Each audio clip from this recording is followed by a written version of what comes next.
Yo, what's up, everybody? Welcome back. I'm trying to actually give me one sec. Trying to set the game up because I don't have a YouTube TV, or no, I do have YouTube TV. That's the problem. So this is absolute garbage, and I have logged in.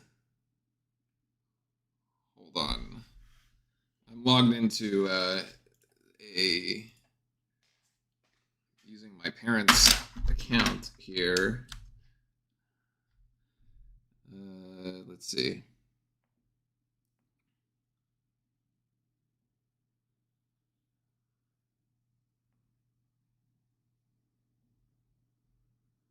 Okay, I don't even know what. I assume this is the correct stream here. So, all right. Well, we're back. Orlando, welcome in. Timothy, Archangel, look who it is. All right, we're going to debut a brand new scoreboard this season. As you can see, it's waiting to load up. The game actually needs to start for it to kick in, but it should be really cool. I tested it last night in the Florida-Auburn game, which was great. Keon, welcome in. Yeah, I did see the craziness in Louisville today. That was wild. Yeah, prayers up indeed. That was crazy.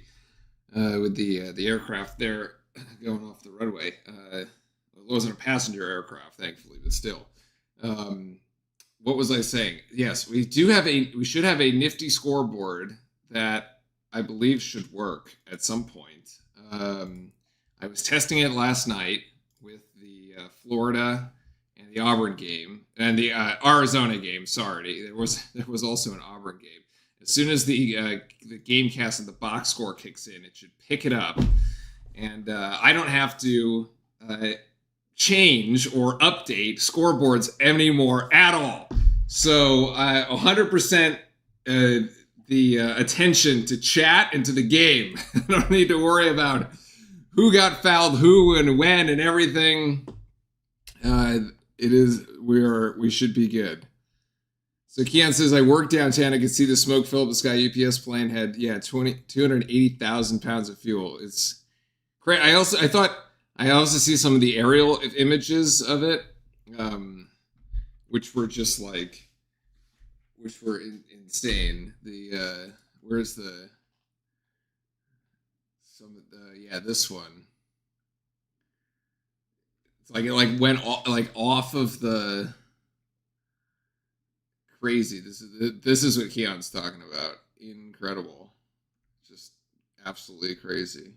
Absolutely crazy. Anyway, we're here to talk basketball. Good vibes, basketball. Wonder how many boos. What's chance you're gonna are going to this year on account of the Twins? Actually, I thought that so.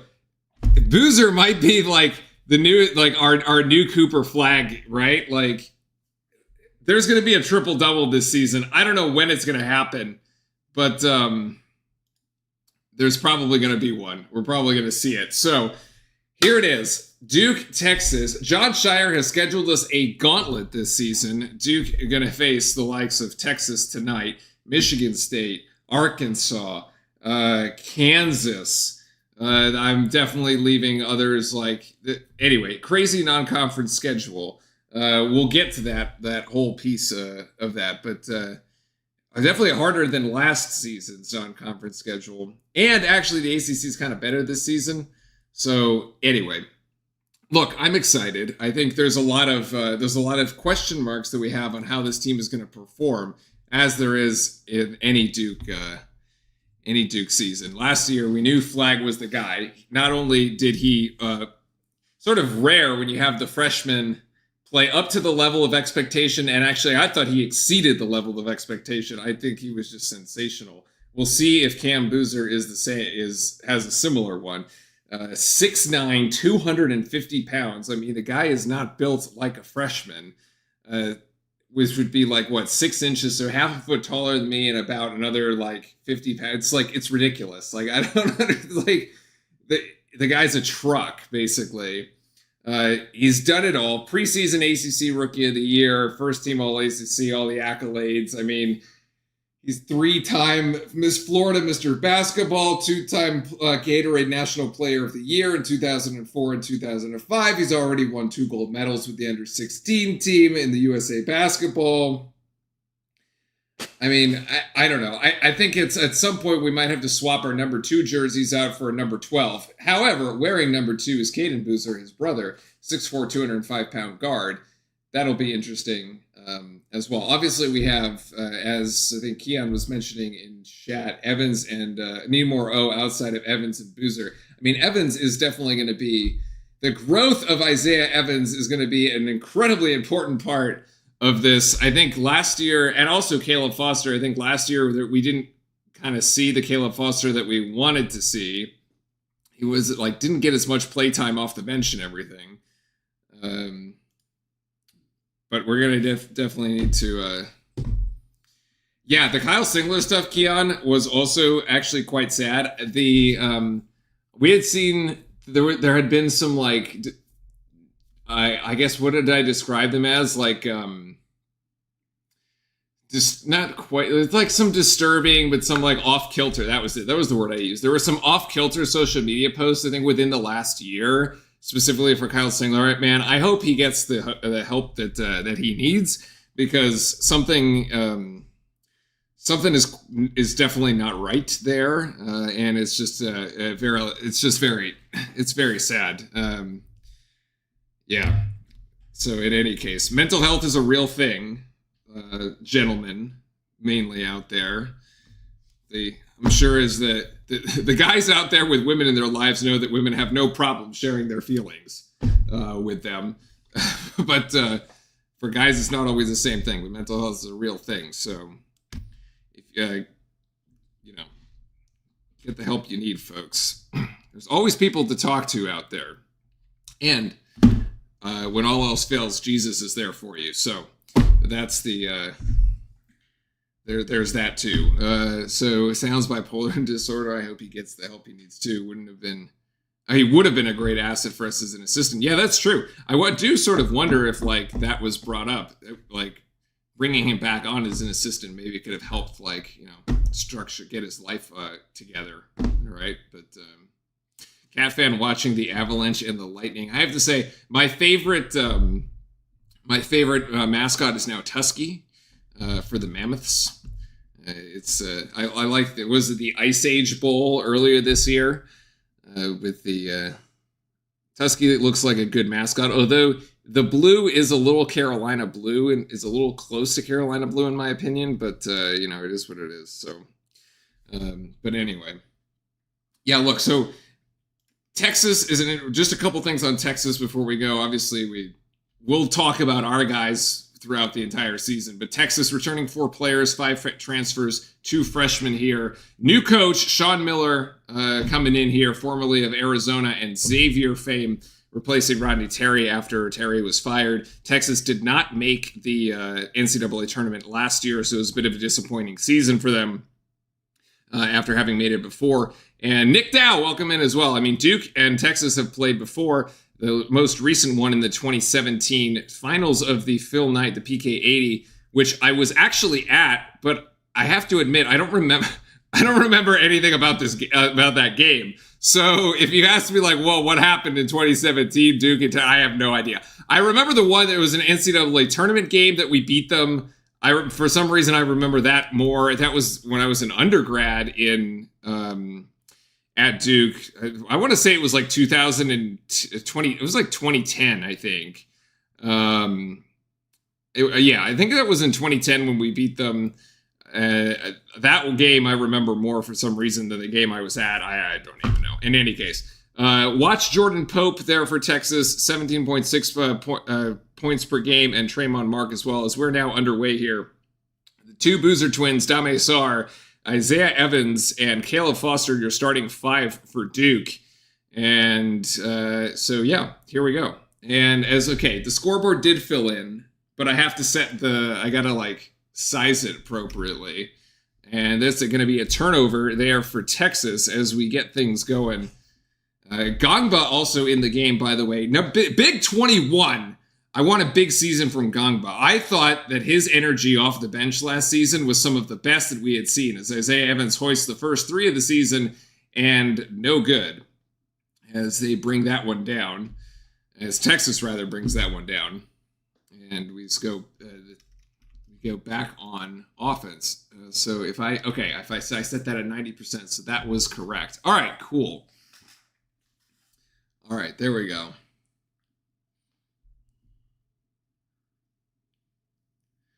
I wonder what happens if I do. There we go. There we go. It'll populate everybody for now.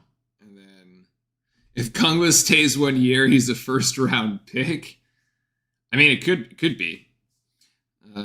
Remember, he got off to sort of a slow start last season because he was injured in the preseason. And then, that's going to be that's an and one there as Mark is going to go to the free throw line.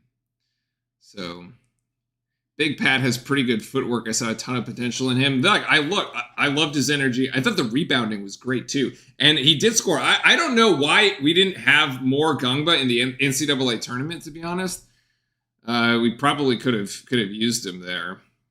The free throw is no good by Tremont Mark. Is two zip here for the Longhorns, and we're gonna sort out the whole, like, the scoreboard is definitely faster than the stuff at the top, so we'll see. Speaking of footwork, Cam Boozer there, number 12, trying to go to the rack, gets fouled. I think the key on Boozer is going to be, assuming does not actually get fouled, there's going to be baseline out of bounds, rather, is going to be whether or not he can stay in games with foul trouble, right? That's like the freshman thing. I mean, he's got pretty much everything else. He's going to go left here. Going to go the alley-oop to Gangba? No, not quite, but that's going to be off Texas.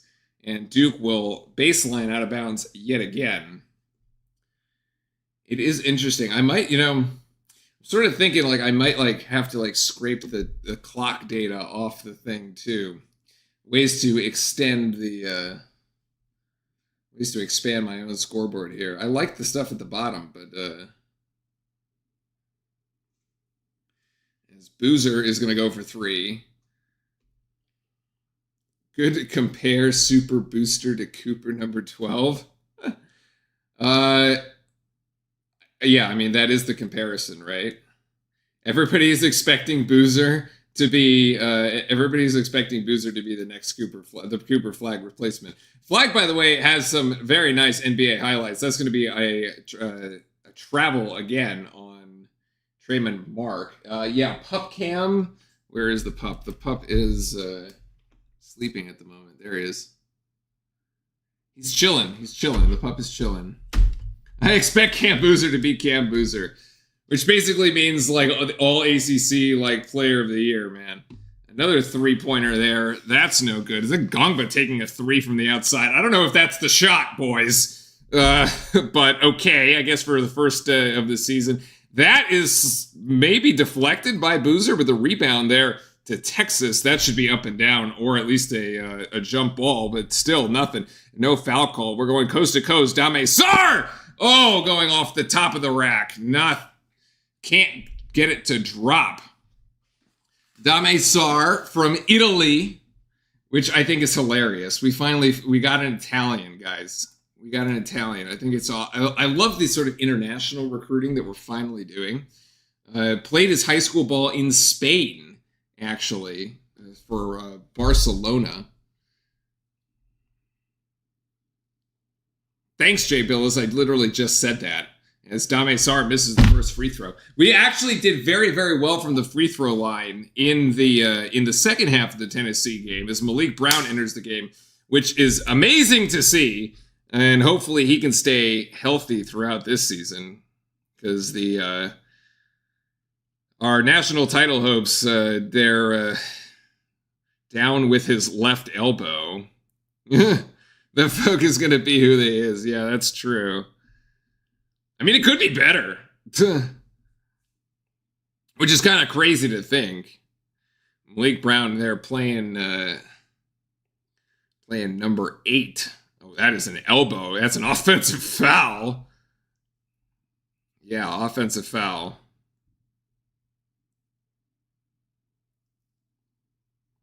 Duke men and women's soccer both beat UNC this season. Oh, that's pretty good. So Malik Brown already taking offensive fouls for us here, picking up right where he left off. You love to see it. What's going on with the rim? Well, it's not really letting our shots go in. Boozer going to go inside, reverses back out to Caleb Foster, who's now going to drive, and he's going to drive into a wall, but get it to Brown. Nice extra pass, actually, out to Sarr, and Sarr is going to get the first points for Duke here as he hits the triple from in front of the Texas bench. Dame Sarr, bellissimo, as we would say, with a 3. Un tre. Let's also not forget the total collapse of Bill Belichick at Chapel Thrill. All right, we'll talk all about football here as Malik Brown takes a foul there. We can talk about football on the. Actually, Duke should be on the right. We flip them. Yes, we can flip them. All right, there we go. See? We can flip them, and we can also get rid of everybody who hasn't scored yet. Very creative, right? Talk about women's basketball. I wish I knew more than I don't have any. I actually don't know enough. Nick Kamenia, number 14 in the game, and that's a 3-pointer there as that one. As Texas connects 5-3 for the Longhorns. Kamenia there being guarded very closely by number 3. And actually, we got a 3-pointer on the way by Boozer. That's long. It's the rim twice.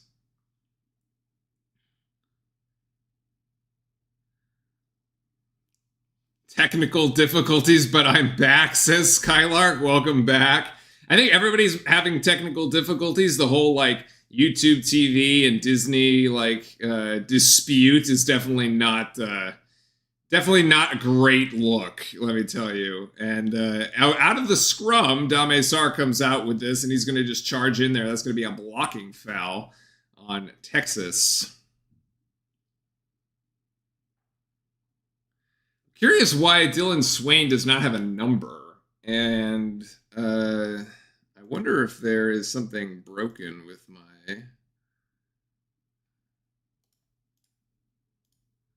Why does Dylan Swain not have a number? Oh, it's literally because. All right, that's got to be 3. Yeah, it is number 3. Oh, because they still have him as Xavier. Okay, thanks ESPN. That's number 3, so that's cool. All right, so Dylan Swain is number 3, actually. Yes, Skylark had to turn into a pilot. Timothy's got the old school cable. Timothy, I had to log into to ESPN using my parents' old school cable credentials. I have to say it's very weird.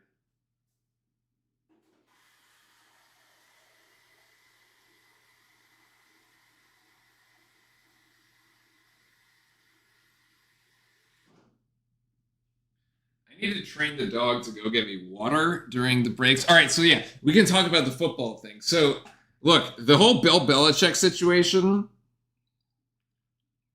was a binary outcome from the start, right? It was always either gonna be like, wow, this thing, it really worked, and I can't believe they're so good. Look, they got Bill Belichick. They were able to get all these NIL deals and bring all these players and this install this NFL pro style offense, or it was just gonna be a disaster, which is basically the way it's gone, which is hilarious, and I kind of love it at the same time. So that's great. As far as Duke goes, though, the win against Clemson is pretty nice, but oh my goodness, it's been such an up and down season. It's crazy. I cannot get over the fact, that we paid $3.5 million for this guy. And I don't know, man. You should have won the Illinois game, right? And then there's like another loss in there that I'm forgetting. But like I feel like if you're gonna pay $3.5 million for a quarterback, you better win 10 games. Because then if you don't, then what are you doing? Like what right? Like if you only win 8 games, you probably could have gone and gotten somebody for like $1 million and to win 8 Illinois, not Indiana, right? It was the Illini. Indiana is like ranked number 2, and they're like, doing crazy stuff over there. I think the team shows a lot of potential, but I just think it's crazy that we have the highest paid quarterback in all of college football. Like literally, Mensa is the highest paid quarterback in all of college football. It's like not even Carson. We're talking like Carson Beck over down there in Miami, right? Like it's crazy. That's a push. That is 100% a push there by Tremont Mark. Should be his second foul, I think.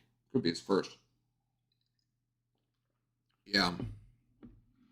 Jordan Hudson or whatever her name is basically the biggest winner in this because she basically, look, Jordan Hudson is by far it's all a marketing stunt for her, right? Like that's the gig basically. Like she's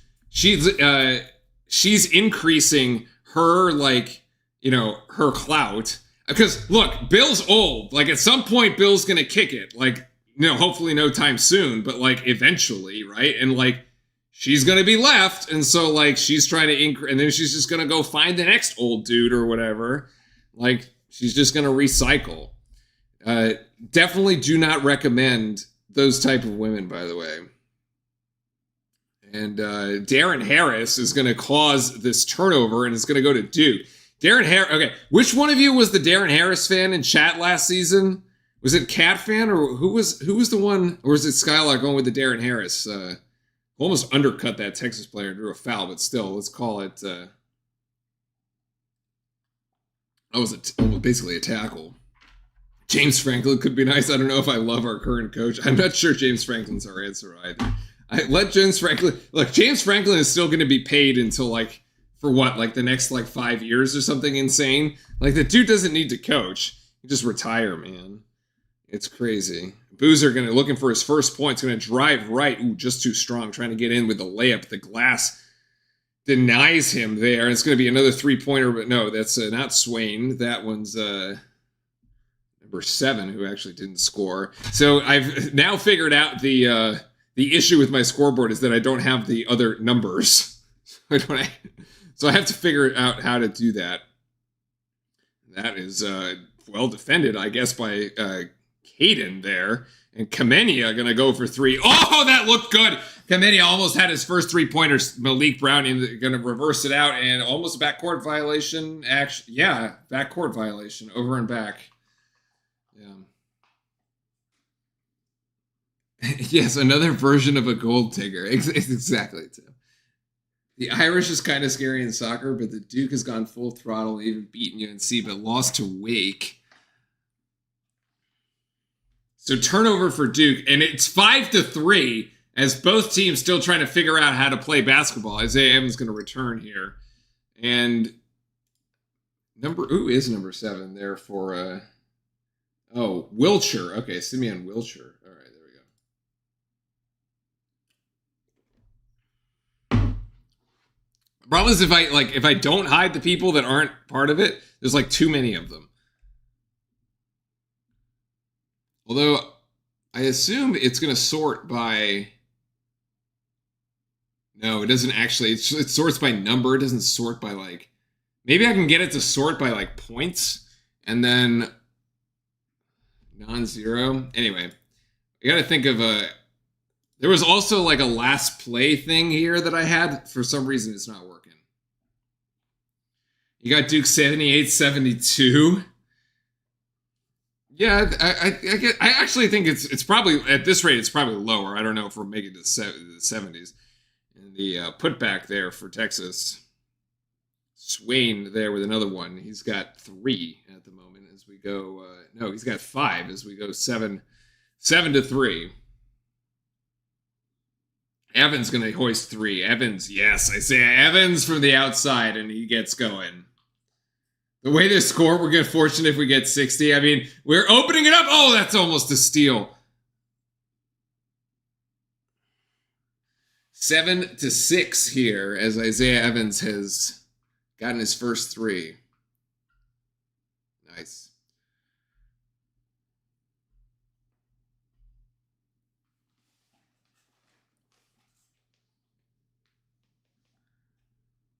Jordan Pope at the point being defended by Caden. And here's Darren Harris. That was Wiltshire. And here we go, Swain again. Oh, Swain drills that one. Swain's got 8 on that one.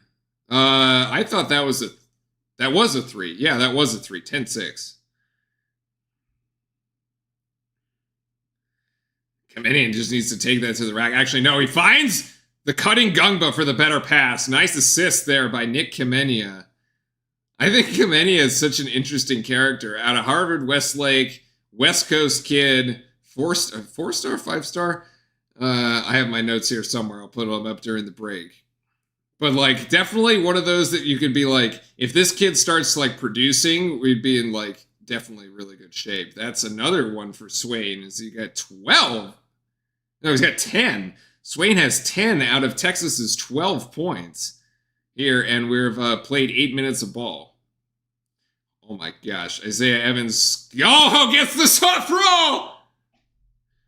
You're like me forgetting your... No, I have the homework. The homework is literally right here.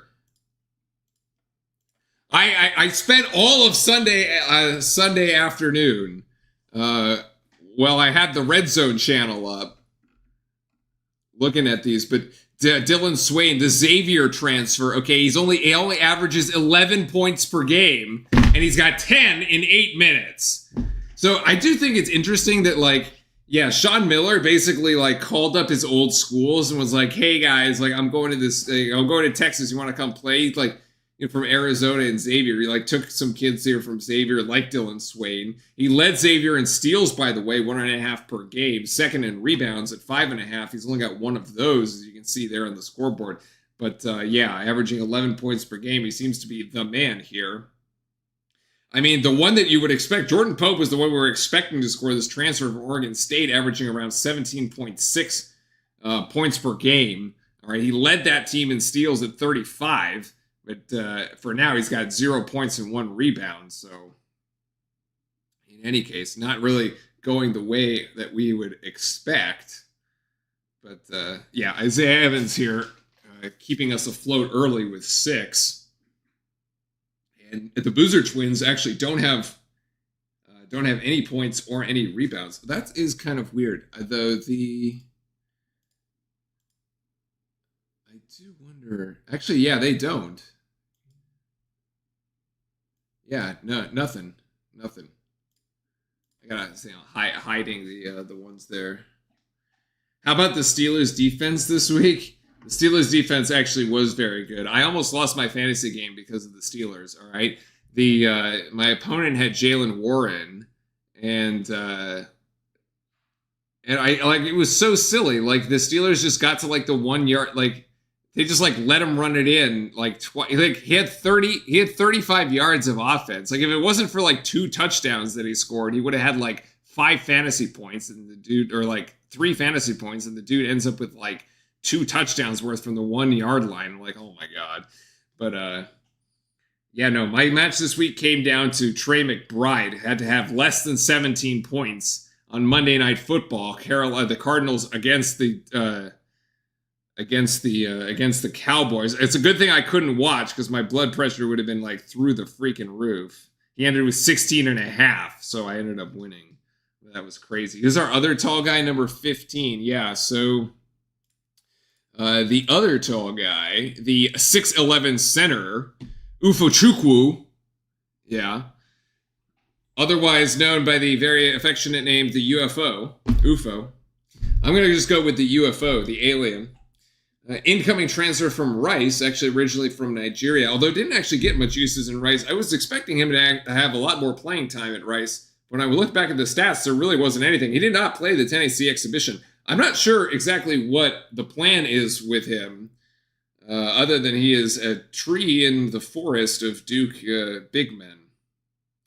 The Cowgirls from Hollywood. I got to tell you, man, I bet you Jerry Jones was upset this whole like YouTube TV, ESPN thing. Nobody was watching his Cowboys last night.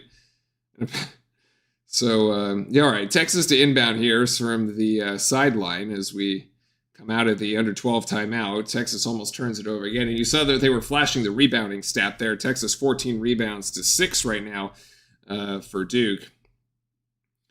And here we go again. Texas probing and could not actually. That'll be out of bounds on Texas with 3 seconds to go. So far, the Duke defense holding in there, though. I like the energy that I've been seeing. But you got Isaiah Evans hitting the deck. You got Darren Harris hitting the deck. You watch MHJ get good fantasy points for you. What an interesting, that is such an interesting one. This Jordan Pope trying to get his first points of the game from 3 cannot hit as Caden Boozer pulls it out and sets the offense for Duke. Here at the top of the key, we've got Gungba, and there's Evans. Evans with a quick release. I thought he got hit, but it doesn't matter. Oh, Isaiah Evans from the other side, from the right wing, with the fall-away jump shot. This kid is locked and loaded. 9 points for Isaiah Evans, 14-12 as Duke takes the lead, and Pope is going to go with the little floater there off the front of the rim, and Texas cannot get the offensive board. It is off Texas, and Duke has taken firm control of the game here, 14-12 on the Isaiah Evans. I mean, he even gets the dude even gets the closeout here. That's Wilcher, number 7, who gets the closeout on Evans, and Evans is just locked and loaded, man. That is awesome. 9 points on 3 of 4, all 3-pointers. And actually, I think it was 8 of 8 from the free throw line as well in the Tennessee exhibition, which I really love. Nice penetration inside, and the assist. Isaiah Evans is doing everything. 16-12. Here, Duke, as Gungba scores again. I actually thought one of the most effective parts of Isaiah Evans' game last year was this driving and dribble penetration. I thought he was really, really good there. And it was like added a different dimension to the game than just the pure 3-point shooting. I'd actually love to see more of that this season, because I think it just makes it, turns him from being this sort of one-dimensional 3-point shooting role player into actually like one of our main guys. And if he gets to the free throw line, he can knock down the free throws. So you don't really have to worry about that. I mean, last year when you had Con Knipple get to the free throw line, it was automatic. The dude was shooting like 90%. We can get a replacement for somebody shooting like that. That'd be really nice too.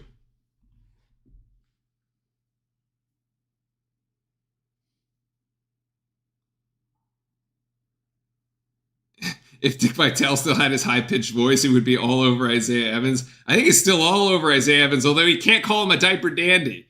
That's because he's not a freshman anymore. You're not a real one if you don't have a Duke sticker on your air fryer. I probably have a Duke sticker somewhere I could put on my air fryer. That's fun. Archangel, my Packers got Parsons for 4 years. Please, Lord, no injuries. Yo, Archangel... Your Packers let me... So I played the Packers defense when they played in Dallas. You let me down, man. -5 for that week. It cost me the game. If I had just played like some other comatose defense that just did absolutely nothing, that literally got me 0 points, I would have won the matchup. But -5 from the Pack was too much to take. It's like...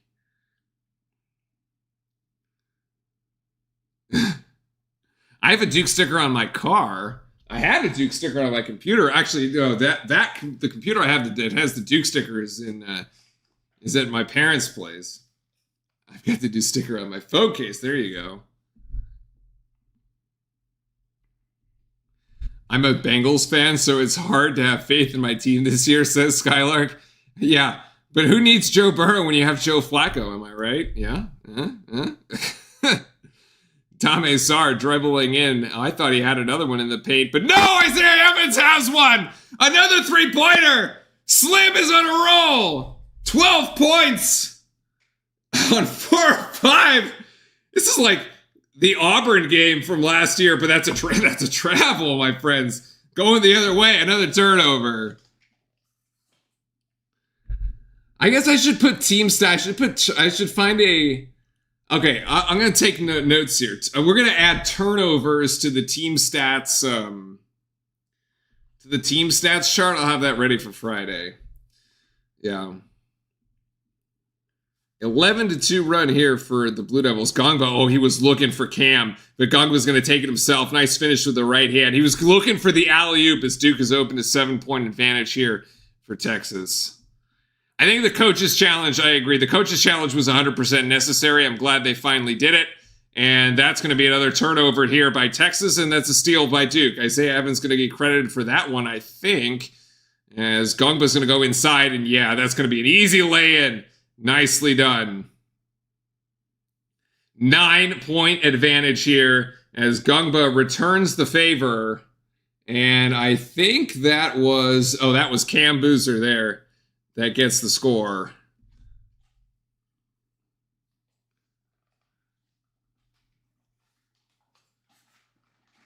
Was that Cam? I can't even rewind this thing. ESPN has the worst streaming experience in all of sports. Like, it's so bad.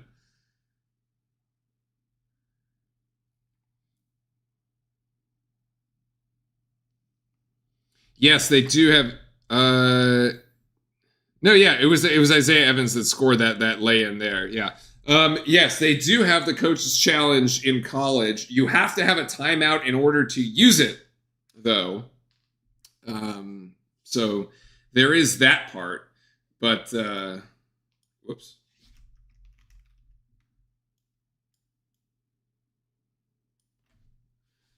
But yeah. Thoughts of UNC? I don't actually. They won their first game yesterday, but I don't know anything. I don't know much about UNC so far this year. We'll see. Looks like we already had our first upset, right? We had Arizona beat Florida, and then was it who got beat by Hawaii? Oh God, now I'm drawing a blank. Somebody got beat by Hawaii. Oh, BYU got, right? It was BYU? Somebody got beat by Hawaii like yesterday, a D2 school. Boise State, sorry, Boise State. Isaiah Evans trying to go on a little run out here and could not. And that's going to be Swain that gets rejected by the rim. That's a rejection by Cam Boozer. The first block for him. And that three is no good by Texas, who's just jacking up shots at the moment. Duke can't bring down the defensive rebound, and Texas has another shot, and that's Cam Boozer again. And he's going to get called for the foul there as Weaver is going to get an and one. Yeah, Boise State was the one that lost. That was it.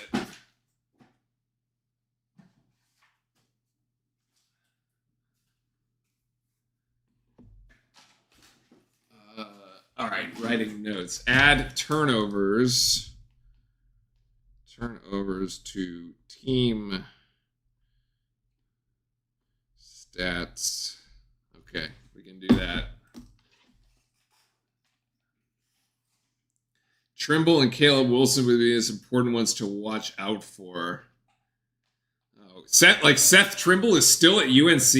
Goodness gracious. I'm not worried about them then. I'll be fine. On the N1 there, Chendall Weaver connects. He's got 3 points. 23-17. Blue Devils ahead. As you have Malik Brown, Darren Harris, Kamenia, Foster, and Boozer. Cam Boozer. And that is a jump ball that will retain possession with Duke. They have a Luka guy over there that can generate. Number 44. Is that your way of saying that they have somebody from, like, Serbia? Interesting lineup here for Duke. Harris has to get it back to Cam, and he's got 7 seconds here. Cam going one-on-one into the paint, get it outside to Harris. Harris loses his man, and Darren Harris swishes it from 3. Nice little crossover to get beat his man off the dribble. I mean, he broke an ankle there. Wait, but this game is in Charlotte. Timothy, why didn't you go, man? The core looks embarrassing. You should have gone. You should have shown up. I got a friend who's in the building at the moment, actually. He's up in the rafters, but he's still in the building. He's sending some nice Some nice shots there. 26-17. Hey, bud. What's up? As the dog decided to wake up.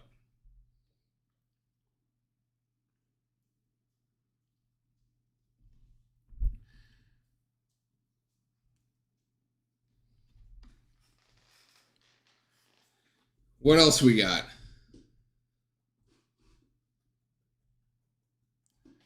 Let me catch up on they should get rid of the stupid possession arrow. They should get rid of the possession arrow. One thing at a time, though, I suppose. They should they just replace the possession arrow with just the jump ball, right? Like just the standard like jump it and see who gets it, like in the NBA. It definitely should. I don't know if it would have made that much of a difference in our games like in the past, but I mean, I agree on principle there, I suppose. I agree.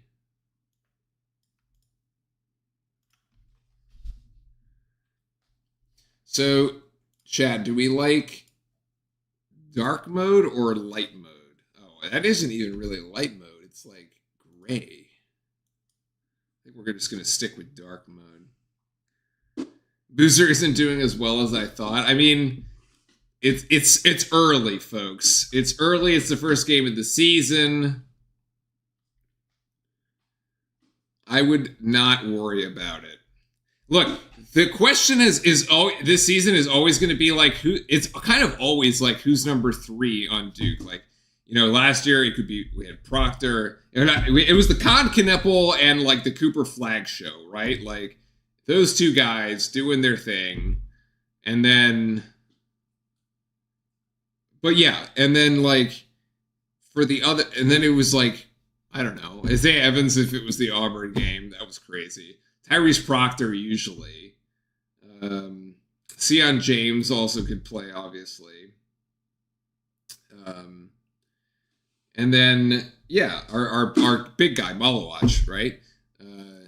Which was, but like, look, the entire starting 5 is now playing in the NBA. It's like is on NBA rosters. So like,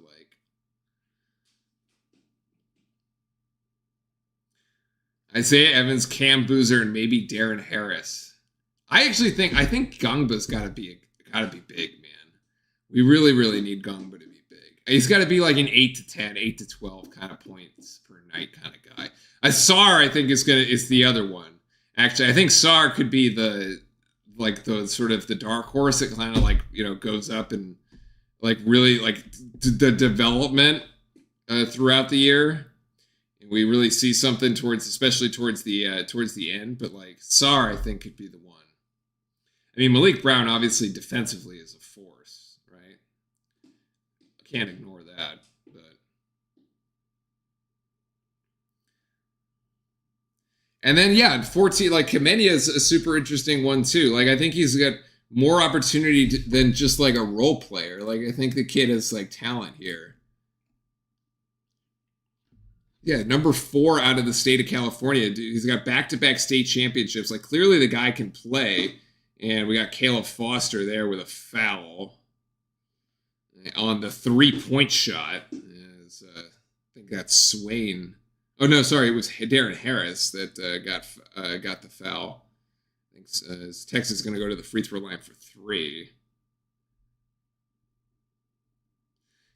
Skylark, you want to see a short guard again? I want everybody 6'3" and above. All right, 6'3" and over. It's actually Pope at the free throw line. My bad. He's got looking for his first points of the evening here, or rather his 3rd, 4th, and 5th. He makes 2.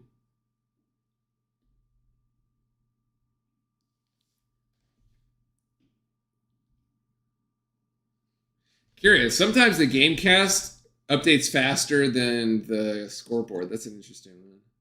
I want another Trey or Tyus Jones. I need another Jones brother.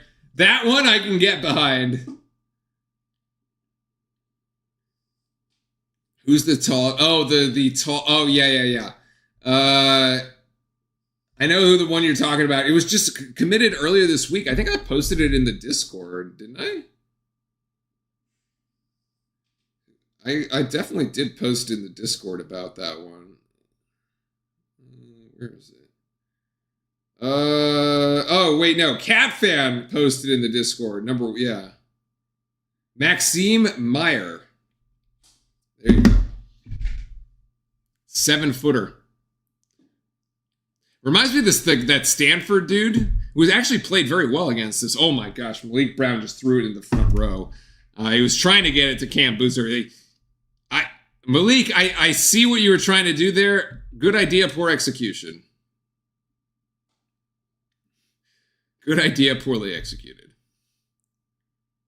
Duke did not have a good track record at the Dick Vitale Internationals. Well, so far so good here as Texas, although Texas on a little bit of a run here, 4-0 run out of the 8-minute timeout, as they get themselves back on Traore there, who apparently also doesn't have a number, as Kamenia is going to go baseline. Looks like ESPN's themselves are a little bit of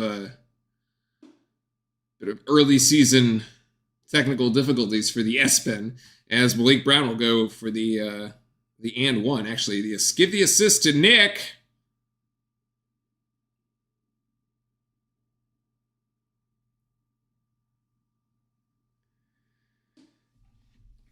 I mean, so far you've seen 1, 2, 3, 4, 5, 6, 7. But Caden has also played 8. You know what I have to do? I might have to add like minutes to the. I might have to add minutes to the scoreboard here for the players, so that everybody that's played shows up. Because if you have like at least, that's a block by Gungba, and it's an open here, Duke in the open field here in transition, the open court rather. I have football still in my mind. He's in the open field. He could go at the 10. The 5. Darren Harris trying to penetrate in the paint. Darren Harris, that's a travel. Malik Brown court IQ hasn't been amazing. Some very ill-advised passes. There was one ill-advised pass. I'll give Malik Brown a pass, man. I still think like the Duke defense with Malik Brown in the game is just on another level. It's like and there's Gungbo there with the block. Like, speaking of Duke defense, like it's like it was just night and day last year. Gungba in the game, Gungba out of the game. Like, crazy. I don't know, man. It's like the length, or like everybody just defensively, it's so much better. It's kind of hard to explain that like one dude just has such a huge defensive impact. Our entire season came down to Malik Brown's like left shoulder. Really, it was kind of sad. Oh, that 3-pointer was way off. Weak side rebound by Brown there. As Duke closes out that defensive possession. Kamenia trying to penetrate, but gets it back outside. Nice pass. Oh, blocked, actually. Malik Brown, even though he went underneath the basket to try to defend against the block, he still got it. Nice job by the Texas player there. Duke 29-22. As that's a terrible foul by Patrick Gungba. Holy smokes. Oh my goodness, that is a terrible foul.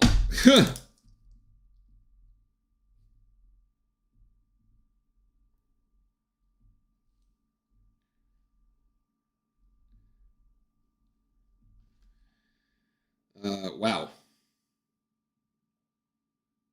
Block reverse plus. Yeah, Gumba's going to go straight to the bench for that mishap. Why does it have a purple crown every time I come in, I guess? I think it's because you were just first. That was the thing. I think you were just first. Chendo Weaver's hairline is atrocious. Remind me of Jaylen Brown. Yes. But like I feel like he's doing it on purpose, right? Like it's like premeditated. But yeah, I agree. Skylarker looks terrible. It's definitely on purpose.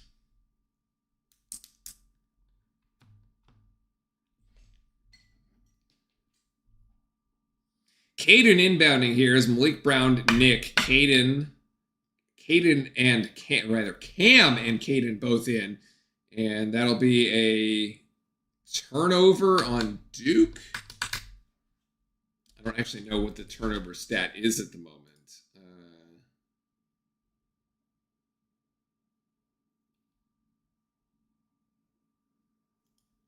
Oh, wait, sorry. That one. I'll have to pull up what the turnover count is at the moment. I feel bad for the officials. I wish I would get all that run. They don't run that much. It'd be great cardio, though, especially for my off day. Swain trying to drive in. Going to go reverse underneath. No chance there. Rebound down. Caden actually gives it up to Cam, who gives it to Caden. I am going to get, at some point, we're going to get that right.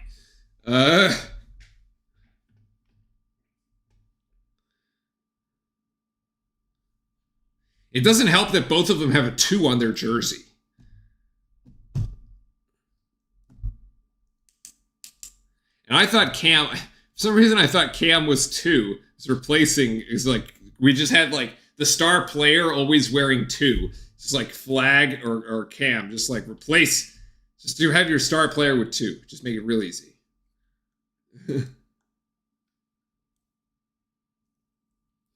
Oh yeah, that's a foul. That's a foul on number 4.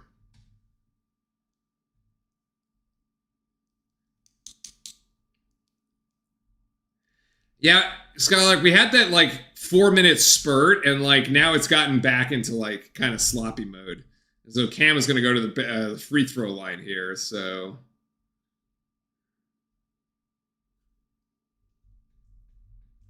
Timothy, I had a New York strip steak tonight, actually. Although, much to my chagrin, I could not grill it because the grill at the apartment here was out of gas, so that was not great. Not great is also Cameron Boozer missing the front end of the 1-and-1, as he still really has no points, no rebounds. Actually, I don't think the Duke rebounds is working. That's interesting. The Duke points is working, but the Duke rebounds is definitely not working. Huh. I wonder why that is.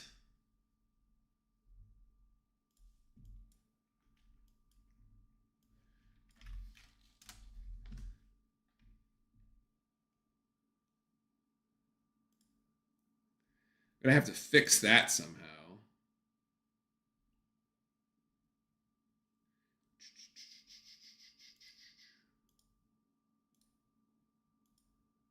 That's weird. Because everything else works. I wonder if like the box score doesn't have. Oh.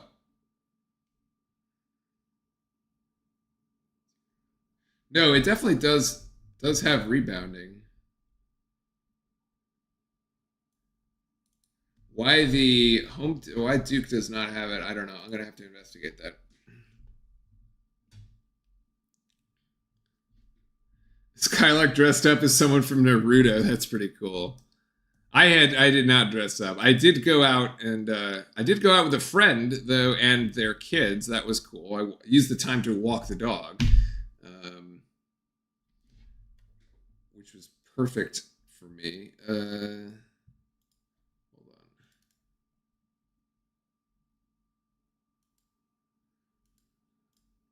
There's a way to fix that. As we hit the TV timeout here, why are my Duke players not?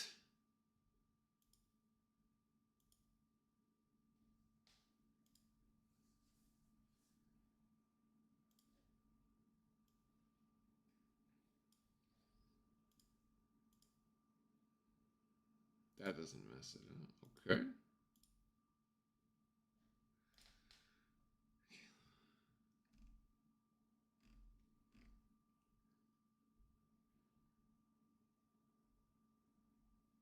Everything else about their stats is right, yeah? I'm pretty sure.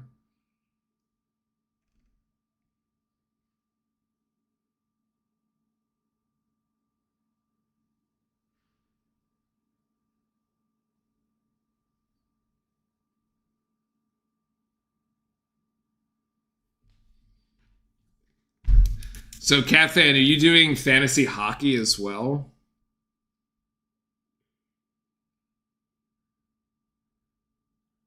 Okay, that's team stats. Oh, Cat Fan, you have Daniel Jones? That's crazy.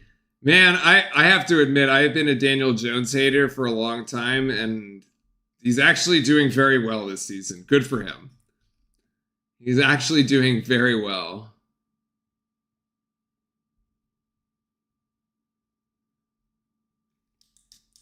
The Colts are a like crazy surprise.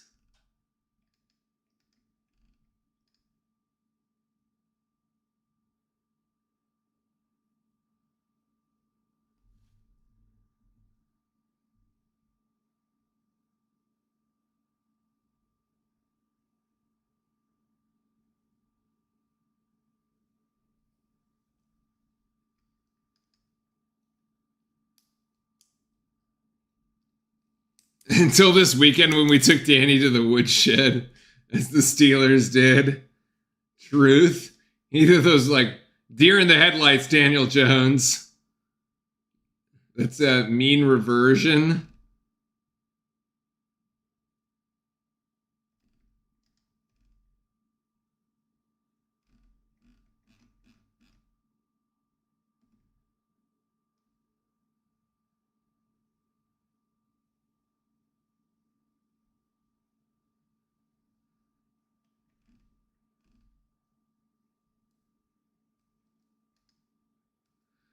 Oh, if Duke Index is not none, merge Duke roster. Ah, okay. I think I figured it out. I think I figured it out.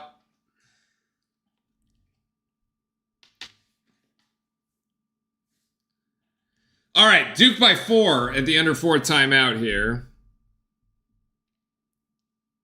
Dude, Bleacher Report should make a game of zones for college. Is it like red zone, but for college basketball?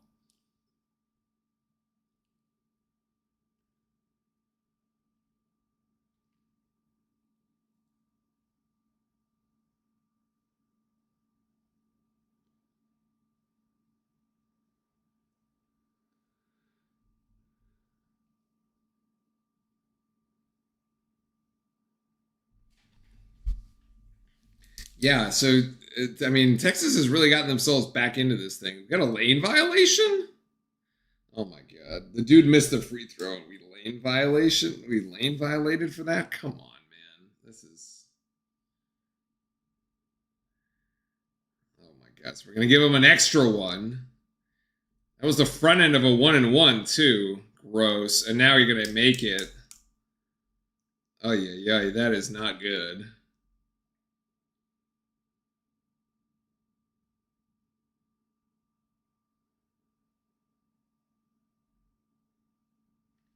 Now he gets them both. All right, so basically that mistake cost us 2 points.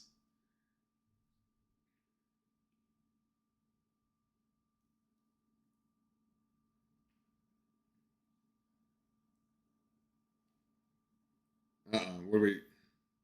Another travel. Wow. Okay. Well, it was going well for us there for a second, and now we've, yeah.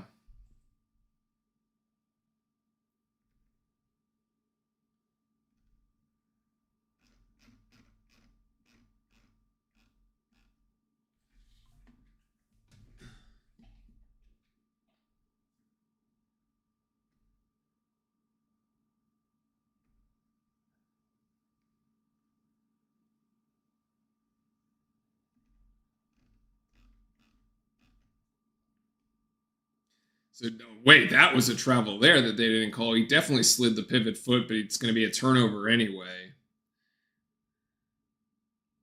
Didn't Sean Miller coach Arizona? Yeah, he coached both Arizona and Xavier. He's been around. He's been around. For sure.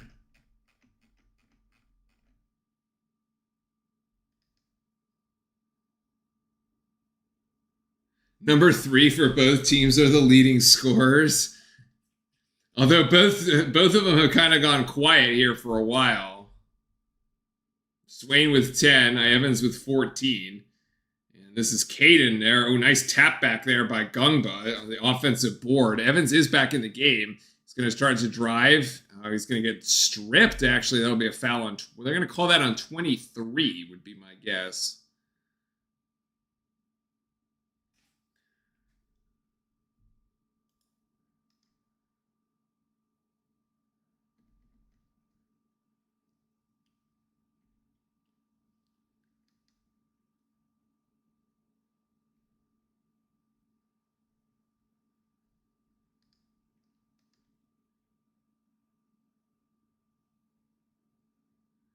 This could be like the Tennessee game. Actually, yeah, well, Duke was down by 6 against Tennessee at halftime, and then just came out of the locker room guns blazing, so to speak. Went on a run there and then never looked back as Evans hits 1 of 2, so Duke by 3 at the moment.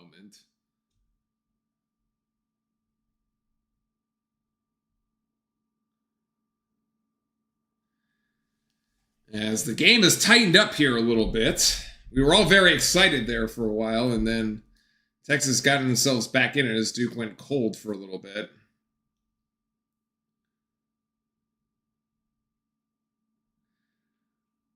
Oh, no, that's an offensive foul. That's an offensive foul by Vokatitis there for a nice... Again, Gungba, great defense there. Has his feet set.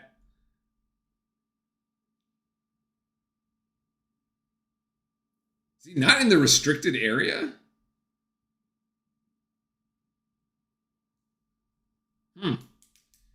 Interesting. Okay. I thought his shoes may have been in the restricted area, but we'll let it go, I suppose.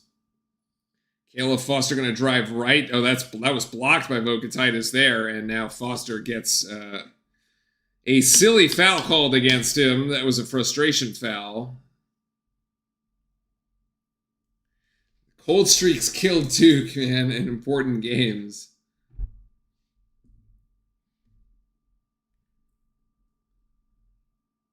Reversal of the Louisville game at the end with Zion Williamson. I mean, it looked like his feet were in the restricted area. I can't rewind this because it's like not my usual TV, YouTube TV. So I have very limited options here with the ESPN video player. Florida looked mid. Yeah, I mean, I just thought it was a really good game. The Arizona freshman was really good. That was like really, really good. Herbert, welcome in. My offseason was great. Oh, so I switched jobs in the offseason. Same company, different jobs. So it might be some games are going to be a little harder because I actually have to, like, next week we can't do the Army game because I'm going to be traveling, which is unfortunate, but I don't really have a choice. At least now I'm no longer on the West Coast. I'm in Texas. Okay, that is a travel. So at least I don't start games at 4 in the afternoon, which is wonderful. The time zones are reasonable now, folks. Yes, the entire family, Archangel, are Duke fans because of me. That was great. Again, 2 great defensive plays by Pat Gungba, by the way. 32-31 as this game has really tightened up. No, I'm not going to show up in Cowboys gear. It's fine. Don't worry about it. 12 turnovers for Texas, 7 for Duke. Yeah, kind of a messy, definitely messy first game here for both players. For both teams. Remember, last year we were averaging less than 10 turnovers a game. Isaiah Evans tries to... Well, that should have been a foul on 23, actually, on the rebounding action. I thought he put Gungba into the ground there. Here's Swain trying to go right. Just to get it back outside. Baseline jumper short. And Evans can't come down with a rebound. That was sloppy. That was Cody there with the the free throw line jumper. Mark and Cody back to Swain with 6 seconds on the shot clock. Swain's going to put up 3. That's no good. Another offensive board for Texas, and the putback is good by Cody, and that's a 33-32. John Shire timeout here. He's just going to let this run. The clock stopped. The clock restarted. And Caleb Foster, no, can't get that to go. Duke ice cold from the floor at the moment. With 40 seconds left in the game, Sean Miller calls out the play here. That wasn't a 2-for-1 opportunity, so there is going to be about 12-second game clock, shot clock differential. As long as I don't miss the big games, yeah. Those should be okay for the most part. We can definitely make those work out. But, yeah, I'm not a fan of the traveling because obviously I have to leave the dog, but like... Yeah, okay, that's no good for Texas, and Duke with an opportunity here at the end. Timeout. Jon Scheyer going to call timeout with 6.8 seconds. Yeah. Saturday, we'll be here Saturday. We'll definitely be able to do the Saturday game. And what else? Yeah, it's just next Tuesday, and then next Friday we're fine too. Just during the weekday. Okay, so there's this. I'm gonna see if I can code on the fly here and see if I can fix the rebounding for our Duke fellows. We go reb here, stats, brackets, reb. Oh my god, this is gonna be a disaster, I can tell right now. Okay, that.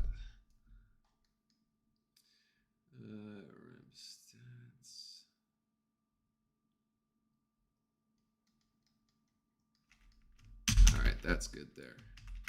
All right. Just at least take the Carolina game off. Maybe. I do have friends that I might like in the area that I can actually watch games with this year, and Cameron still can't get that to go. He's 0 for 7 here in the first half as Cam Boozer, as I thought that layup was a sure thing. And was unable to make it work, unfortunately.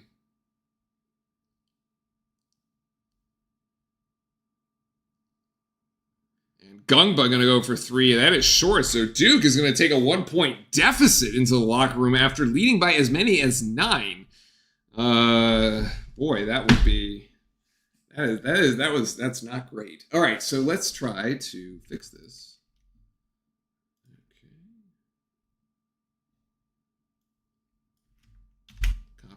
That.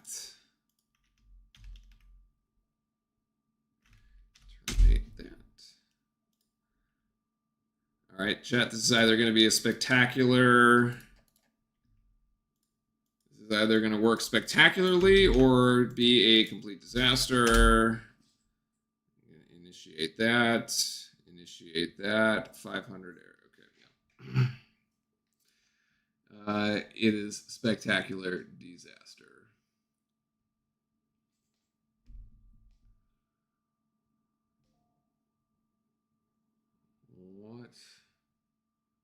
Why is that the case? Oh.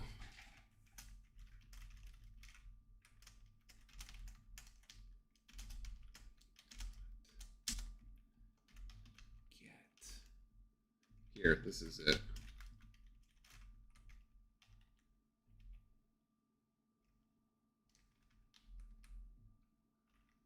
That. Okay.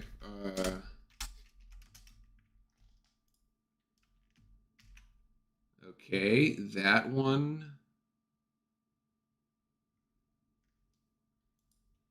Hold on.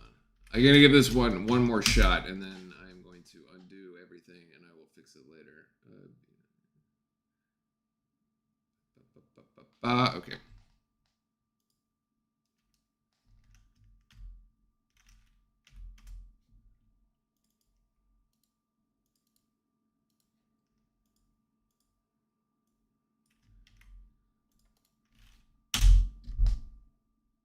Huh? Yes, yes, yes. Thank you. Fixed. Hell yeah. Damn, we're good. Okay. Hell yeah. We fixed the rebounds for Duke. It's not great. There's only 15 of them. Yeah. We're getting out rebounded 25-15. Not great. I think Duke will eventually get it going in the second, especially Boozer 0 for 7. Get check Scott, and the game will win by 40.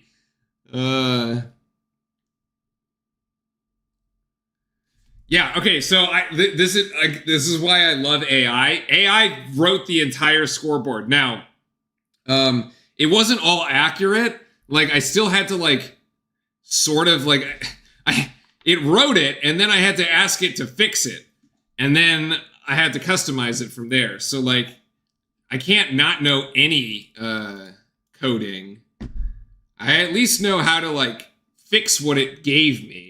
But I could not do the whole thing from scratch. But the AI was a lifesaver.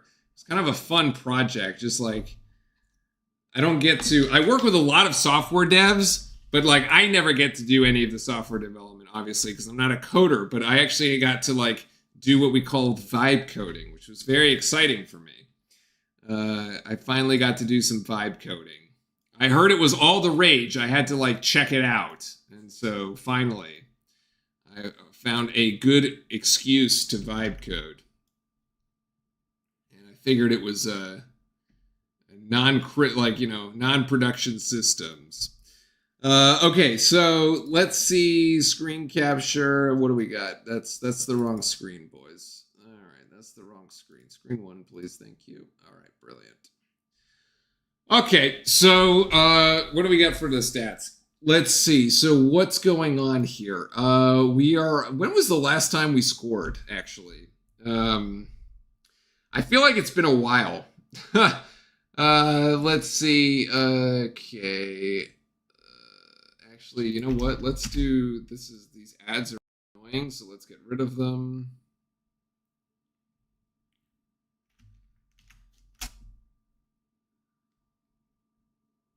Okay, that's better.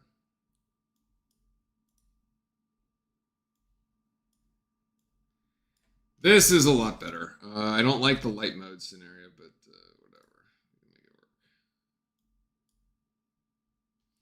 whatever. Yeah, when is the last time that we actually scored?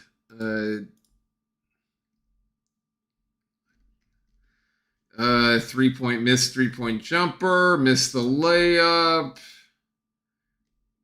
Okay, free throw. Oh, Isaiah Evans made a free throw at the 251 mark. Dame Sarr made free throws at the 357 mark. Okay. Yeah, that does not count as a field goal. I mean, Texas hasn't really. Okay, Texas made a layup over here. Malik Brown made a free throw at the 6:31. What? Malik Brown made a layup at the 6:31 mark, and that was the and one. Okay, so basically we have gone scoreless for 6.5 minutes, and that's the reason that Texas got back in this thing. It was 28-22. We scored 4 points, and they scored 11. So it's an 11-4 run for Texas in the last 6.5 minutes. Yo, take it easy, Tim. Good night, man. Duke is just not bringing the ball down confidently like they should. Yeah, I mean, it's like first game jitters, right? Like, this is kind of why you hope that, like, you play those exhibitions and you kind of get, like, the rust off and, like, you know, and the jitters out in those exhibitions. But I guess some of that's carrying over here.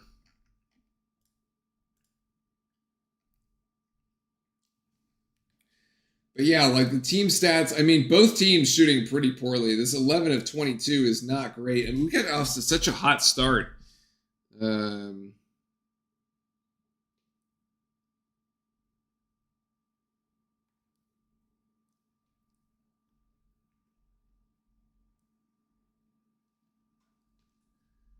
We need Boozer to take control in the second. I mean, let's put it so on the bright side, right? If you're looking for positives, literally Boozer could not have played a worse half. I mean, this is a kid, like literally, where are my notes? Okay, my notes are over here.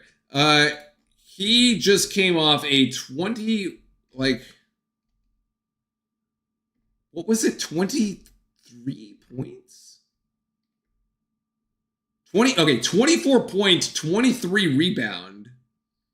Do you still have the biceps graphics? What's the biceps graphics? I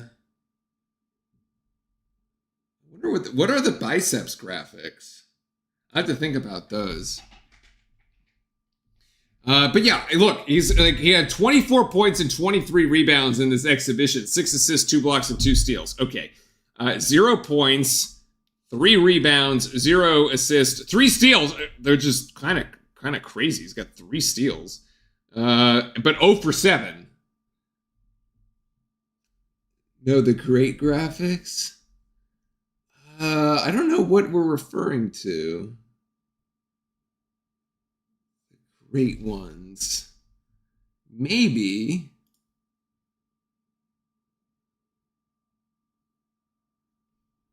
I'll have to see what you mean. I'll have to see if you put it in Discord if you have a. Anyway, yeah, our best player is scoreless, and we're tied. Oh, the game announcements. Yeah, I mean, if you mean like the thumbnails and stuff, yeah, I think did this one not have it? Where's my did somehow like the I had one.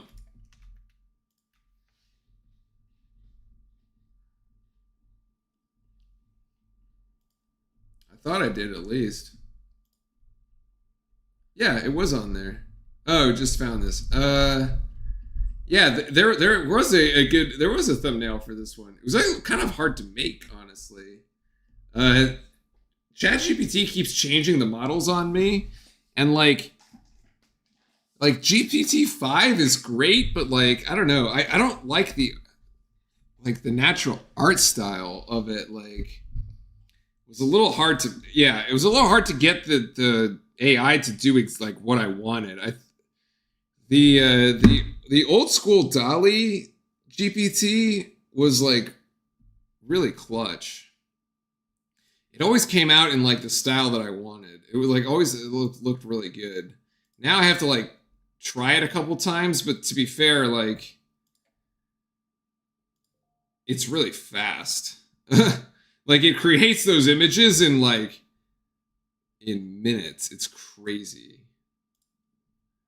It's like it's like an order of magnitude faster than the previous image generation models. It's wild. But yeah, I mean, Isaiah Evans here, 5 of 7, 15 points, basically scored 4 3-pointers in the span of like, I don't know, 4 to 5 minutes, and then hasn't done anything since. That's not great. Sar's got 5, Gungo's got 6. I mean, we need to get Boozer to 15, but like 15 only gives you 47 points. So we're going to have to get somewhere to 60, okay? So 47, 60. So we need another 15 points. We got to sprinkle another 15 points around here somewhere. Where are we going to get them, chat? Like, Evan's going to get another 5. Gungba going to go for double figures here. We're going to go, like, for a 10-point game from Pat, Big Pat. I mean, Caleb Foster's got to score. He's 0 for 2. I was going to say, I don't even know if he's taking a shot or not. Like, Caleb Foster needs to have a big junior year. Not only for us, like, selfishly, like, but, like, also for, like, if he wants to get, have some draft status, he's going to have a big junior year. I wonder if Kameni, he's got 2 assists. I was going to say, he's been big on assisting, but hasn't made the shots. I wonder if Kameni can come out and give us some points production. Obviously, Darren Harris has hit a 3. I mean, anybody can score here. 1, 2, 3. We got, 9 players here. Anybody can score from the floor. We're still sort of figuring it out. I think it's going to be fine. John Shire's going to go in there in the locker room. He's going to be like, look, guys, this is exactly like what we were in the Tennessee game. We came out. We had a really good first 4 minutes of that Tennessee game. Took complete control of the game. Never looked back. Like, this is what they're going to have to do here in the second half. It's fine. Relax. I'm going to get myself some more water. 1 second.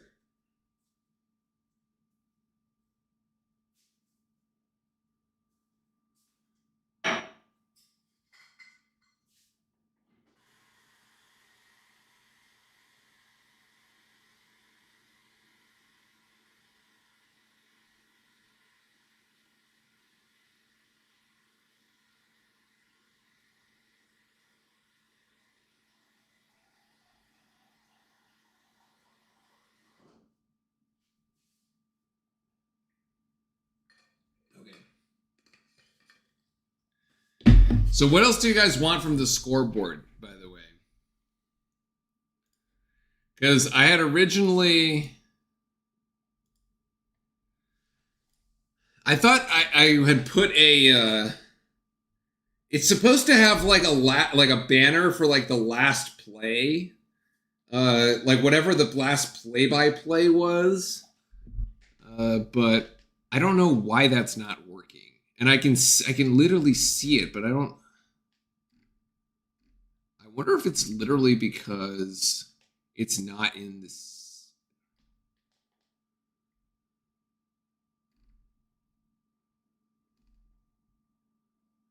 It's literally not like being displayed.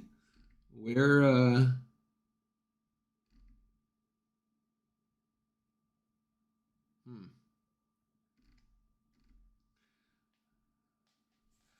Curious, I wonder if it's like, okay, here's the render stuff. Oh, latest text display, huh? Yeah, it's like supposed to have a latest play. It's supposed to be animated, supposed to look cool, but does not work. It does not work and does not return a significant error, which is very strange. It's just like, I don't know where it is.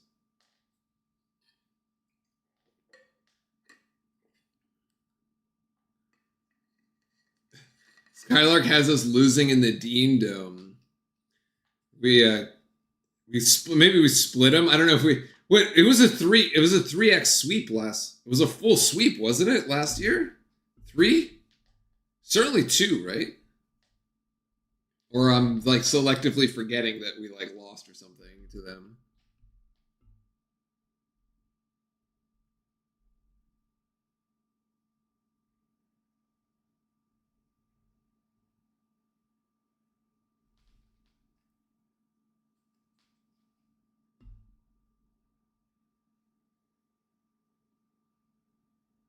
Yeah, it was a 3-game sweep. Okay, I thought so. All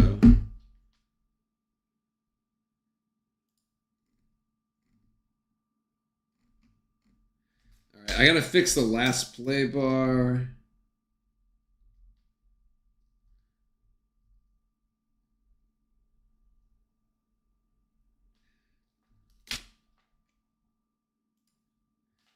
Yeah, let's see if we can clean up the rebounding here in the second half. The plus 10 margin is kind of brutal. Like, we were a very good rebounding team last year, actually. It was like the first time in a long time where I wasn't really worried about rebounding going into a Carolina game. That is like, Carolina typically really good at rebound, like, especially the offensive glass. I was not worried one bit going into a Carolina game. And we're going to out-rebound these guys. It's like not even a problem. To be fair, we out-rebounded most opponents last season, which was actually rare in like recent Duke history. I think it was super nice to see, but yeah, tonight that's not been a great strength. I mean, Flag used to clean up the glass. And actually, the interesting part about this is like Cameron Boozer has 0 points, but he also only has 3 rebounds. I mean, technically, I suppose he's leading the team in rebounding, although if I expose the other ones, yeah, he's actually leading the team in rebounding, but again, we only have 15, so there's like not that many rebounds to go around. Malik Brown with only 1. The other crazy part about last year was also like our guards were also like really good rebounders. Knipple was really good at it. Proctor was really good at it. And yeah, it just doesn't seem like... let's see what we do here. All right, so second half underway. As Texas leads Duke by 1. Duke hasn't scored since the 6:31 mark, and Texas's alley-oop is no good. We dodged a bullet there. As Caleb Foster going to run point here for the Blue Devils. Yeah, Duke missed the last 8 field goals in the first half. Again, 6:31 in the first half was the last time Duke scored a bucket from the field. A couple of free throws, but not much. Trying to get to Cam Boozer there. He gets pinned in the baseline, and he's going to get fouled, actually. I don't know how he was able to get around 2 defenders and not step out of bounds. Crazy footwork there by Cam Boozer right at the baseline.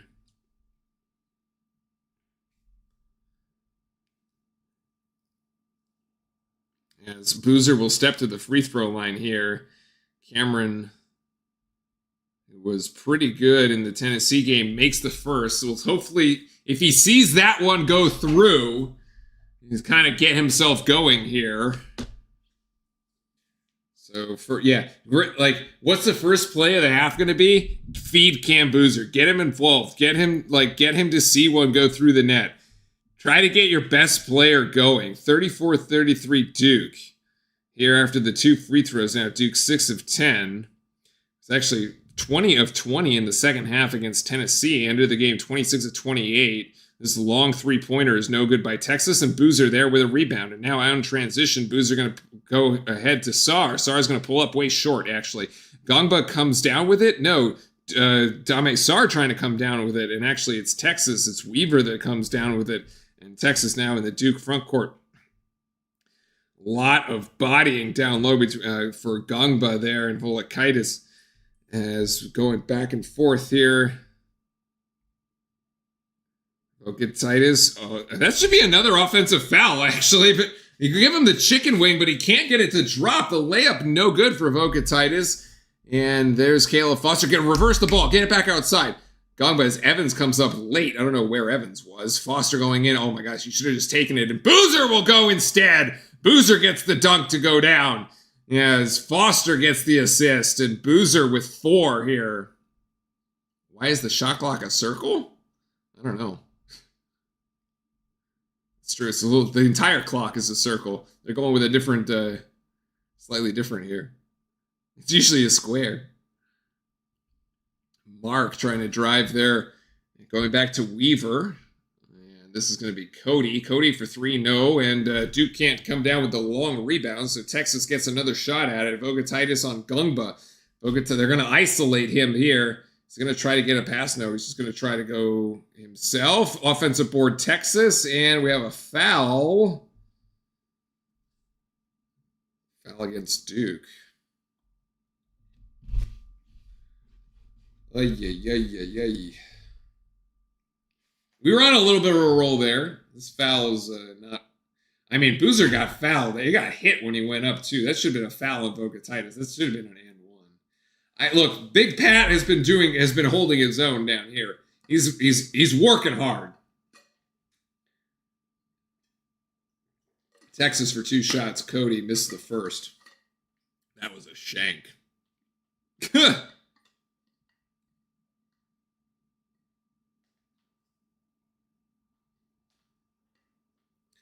Duke with the arrow, actually. So that's good for us. And he missed them both!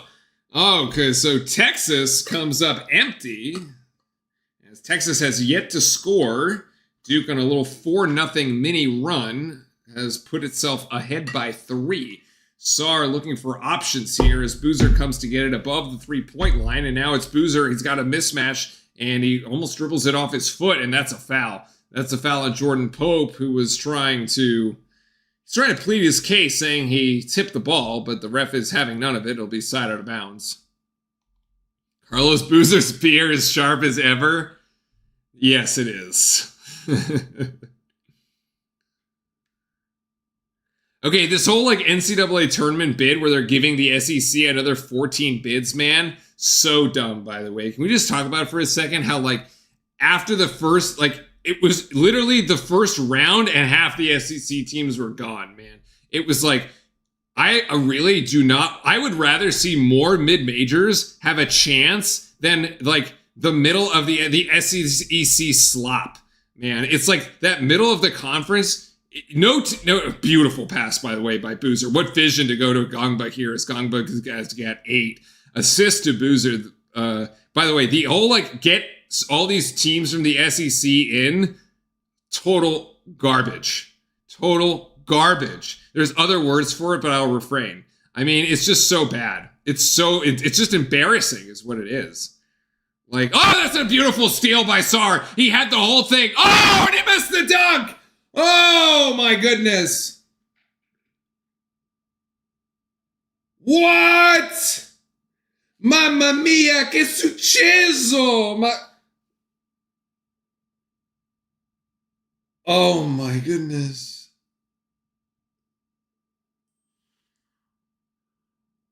Oh, my... Sar, man. What was... Wow, okay. Texas still comes up empty. Good defense by Gungba. Is Foster going to take it in? Nice spin move by Foster in the lay-in. Gets 2 points. Oh my God. Damn, Dame. Sorry you missed that. Nice job. Timeout. I was about to say this is going to necessitate a Texas timeout, and it does. Oh my goodness. Duke, again, on an 8-0 run. What did we say? Like, Foster saving himself. Duke was going to come out of the second half locker room, just like it did. Sean Shires going to go in there and be like, this is exactly like the Tennessee game. We need to have a really good first 4 minutes of this game, define the tempo, dictate pace here, and just assert ourselves. Look, our best team, our best player has no points. He now has 4, right? We went into Cam Boozer early and often, and the offense has started to flow from there. Skylar Foster with a tornado in the paint. That's a grown man's spin move. I love it. They'll expand the tournament eventually, but not for more mid-major teams just slop from the bottom of the ACC. How much more slop are you going to take, Nick? This conference only has 16 teams. They're projecting 14 of them get in. What are you going to do? Take the entire conference? Like, it's just embarrassing. Like, if you have less than a 500 record in your conference, you should not be going.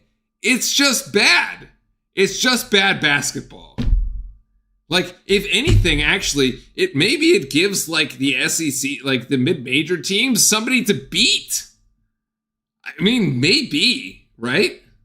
Better they beat, like, a 500 SEC team than us. At least, like, it's, oh man, it's just so bad. And like, the crazy thing is that, like, the league acts like it's an accomplishment.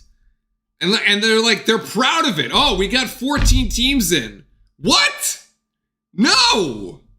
You should be like, I guess, like last year, I guess Florida salvaged them because they actually won it. But like, had we not had the collapse against Houston, there's no way we were losing to Florida. Like, we were winning the whole thing. Like, let's be real, right? Like, especially given how few points Florida scored in that national championship after being such a high-powered offense the entire way through. Like, anyway, they sort of salvaged themselves. But like, God, it was no.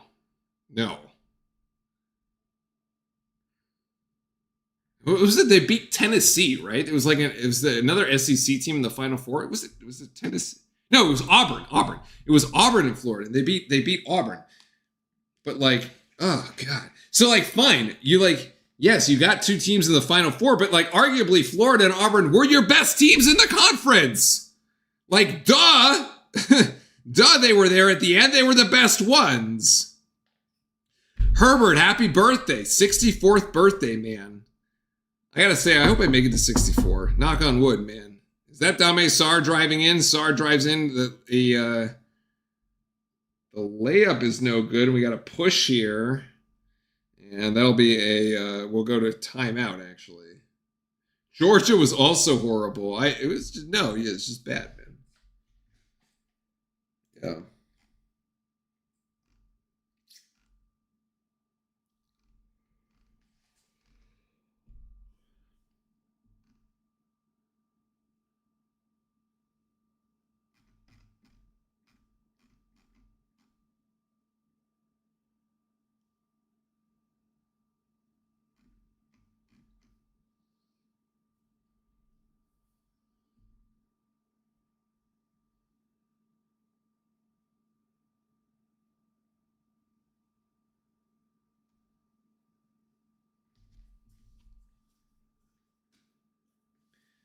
I mean, they're all sort of bad.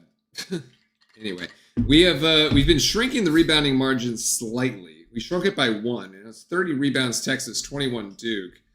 I don't know if it'll ever actually like revert itself.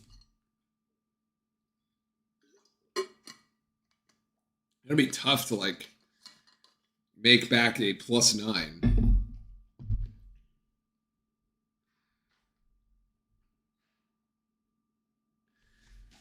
Boozer's already gaining momentum.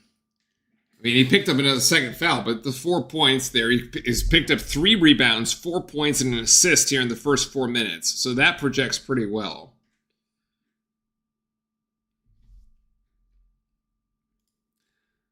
I'm also sort of thinking, do we want, like... What do we think? Do we want the raw, like, shooting numbers? Do we want the whole, like, you know, they're probably, it's 40%. They're like, I don't know. Whatever, it's like 40, it's not 40 out of 100. It's not 20 out of 50. Cut it again, 10 for, there, what, 10 for 25 is probably what we are. Do we want the 10 for 25? We could probably look at that.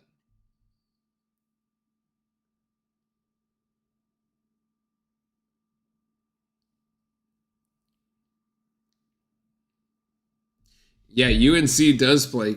Well, is that UNC and both UNC and Duke have to play Kansas?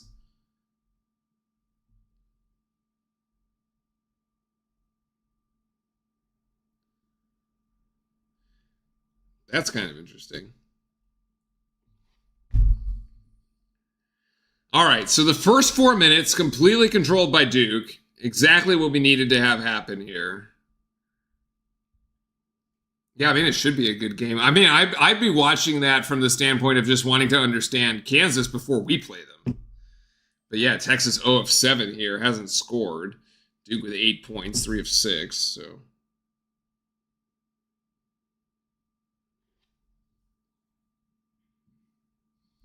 So here we go. Texas bringing it up the court.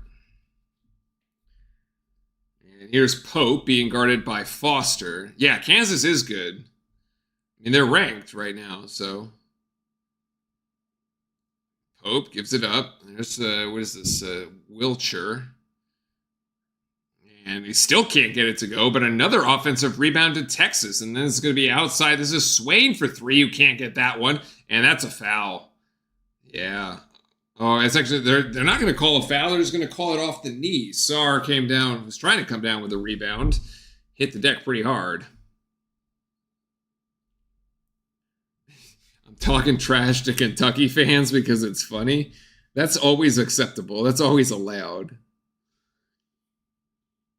Boozer to Malik Brown. Brown, Evans, Sarr, Boozer, and Foster right now. Boozer going to go and one. No, he's actually going to get free throws, and that's going to be, this is Camden Heide, rather, going with his first foul. And as Boozer will step back to the free throw line. Look, I mean, I don't really mind how Boozer gets his points. Like, you want him to stay aggressive and to be able to hit free throws. Like, he should be able to score inside, outside. Free throw line does not matter, right? Like, his free throw shooting just needs to be really good. So far, he's 3 of 3 tonight. You're going to get, 6 to 8 points a night at the line? Fine by me. Doesn't have to be flashy. It just has to work. And he hits both of them, so he's 4 of 4. Herbert says he saw Gonzaga. They're quite a good team. Interesting. Gonzaga will be, yeah, I mean, I think they've come down off the, like, always being, like, super overrated, thankfully, finally. As Texas finally, uncorks the lid on the basket over 5 minutes, they couldn't get anything. Boozer going driving in, and he'll get fouled again. That's Heide with his second foul. And Boozer will go right back to the free throw line. I love the aggressiveness of Boozer. This is what I was sort of saying. Like, it doesn't matter if Boozer needs to score all his points at the free throw line. Get in there, get people in foul trouble. Score it.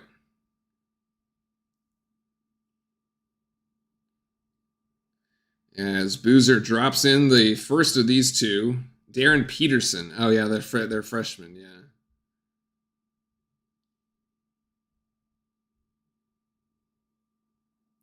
Indiana State versus Duke. This is next Friday. The Sycamores. I'm pretty sure that's where is it Larry Bird played, right? The Indiana State Sycamores. As Boozer goes for his second. makes that one.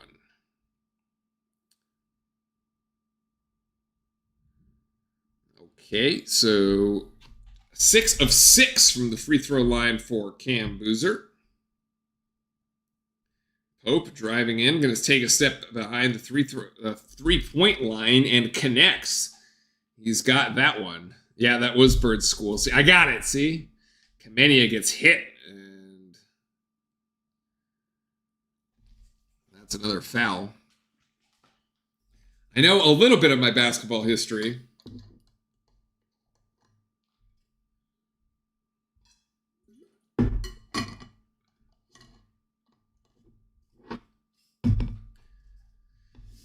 And now Duke by 6 after the Pope 3. We're looking for opportunities to get it to Boozer as Kamenia now here's on the screen. Evans going to come up short, I think. Yeah. And Duke going to come up with the rebound, actually. Caden gets it beyond the three-point line. Kamenia for 3. Oh! Nick! Kamenia! What I say at halftime is that Kamenia might get us some points too. 3 points for Nick. He's on the scoreboard. Look at him pop up there when his 3 shows up.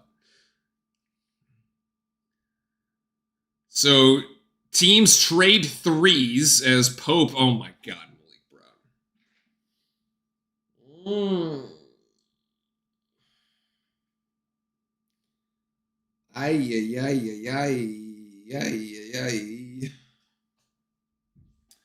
Okay.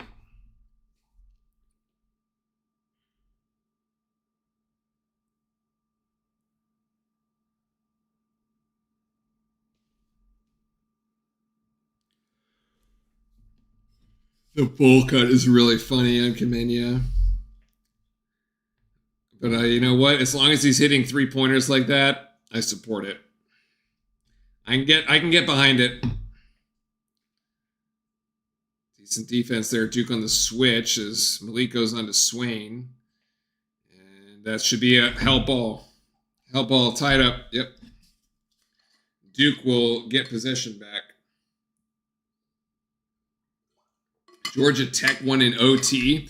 Look, Skylark, it's better than losing it, being Boise State and losing in OT, okay? You take your wins as you get still a W. It still counts. If you had lost that one, it's probably like a quad 4 loss. You don't want that on the resume. Oh my gosh, Malik Brown is going to go for 3. That shot had range. Kamenia down with a rebound, gets it back outside. Evans recovers it. Beautiful rebound by Kamenia, honestly. Here's Caden driving in into a double team. We need some movement here on the offense, and there's Isaiah Evans. Quick set, quick shot. Could not hit it. That was going to be big. That was going to extend the lead to 12, actually. Big shot. Would have been a big shot, but Isaiah Evans can't come down with it. Looked good here. Texas just playing beyond the 3-point line here for a second. Here's Pope again being guarded by Caden. Pope going to take a step back. Pope is heating up right now. That's his second 3-pointer. We need a bucket here. It doesn't have to be a 3. We just need a bucket. Brown goes into Evans. Evans trying to dribble here, trying to penetrate and get fouled. I'll take it. Just go to the free throw line, hit your shots. Actually, okay, so I figured out what's wrong with the court. Everybody been saying it's like an awful court. It looks like a court from those like high school, like EYBL or like the or like the what is it, the Peach Jam or whatever, or like these like academy kind of things. It looks like one of those, right? I think that's why people are like kind of put off. It just looks kind of odd for like a college. It looks like a high school, like one of those high school tournaments.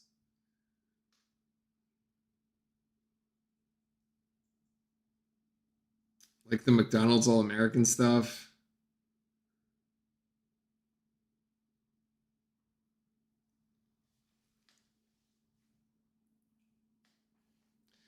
And Isaiah Evans makes them both. So Duke has yet to miss a free throw here in this second half. As we're now at 75% of the free throw shooting. Missed a couple in the first, but so far perfect in the second. Cam's got 6. Isaiah Evans has 2 of them. But yeah, the black is weird. I think that's the thing. The black is weird. the black paint in the and like yeah under the rim and stuff. That black and white, the high contrast is very odd. Oh my gosh, that's a crazy shot. Well defended by Gongba, actually. Perfect defense. Really, really good defense down low. Oh my gosh, Caden is going to get called for a charge? No, it'll be Caden Boozer with the drive, and he gets fouled. So that'll be 2 shots, perhaps. That'll be 2 shots, and when we come back here. Also, there's another rule, I'm pretty sure, in college basketball is the continue. Like, the refs have been told to give more continuation. We'll see how that plays out, but it should be easier to get continuation this season. So we'll see. We'll see.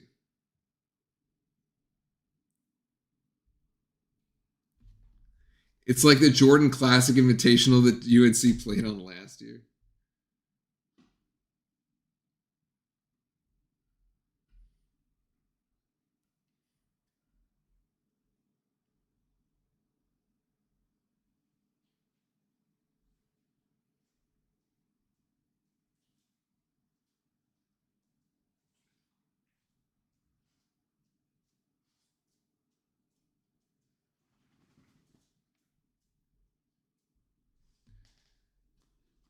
Jordan Pope, to be fair, Jordan Pope was pretty much shut down in the first half.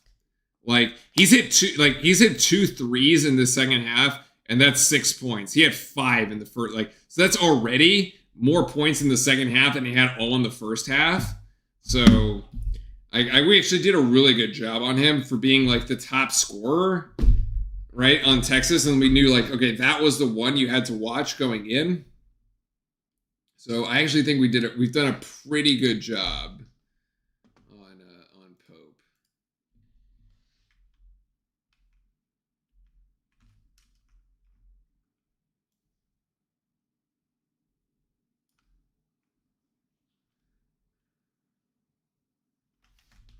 Oh, actually, look at this. I'm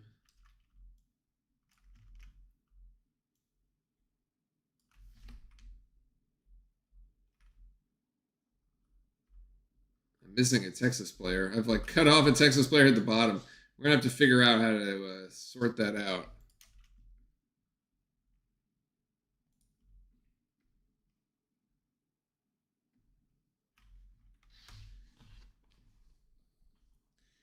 One, 2, 3, 4, 5, 6, 7, 8, 9.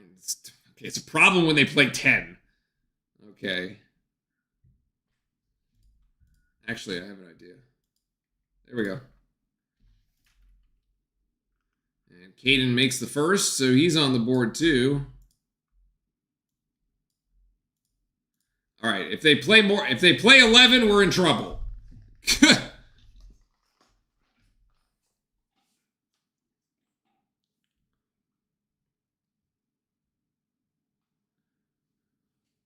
Yeah, the Hornets do play in this stadium.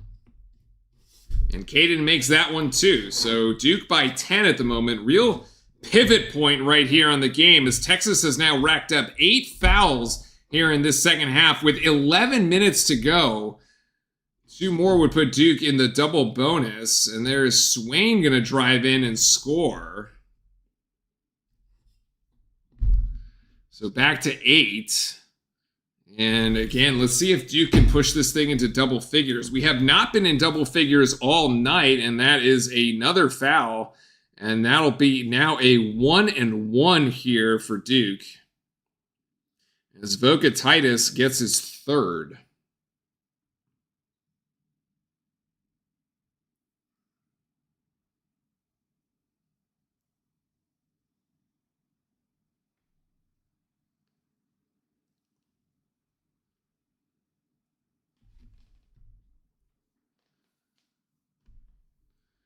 Gongba, oh man, Gongba misses the front end of the 1-and-1. Okay, so what we've learned is Gongba is the one that can't shoot free throws, so never put him on the free throw line.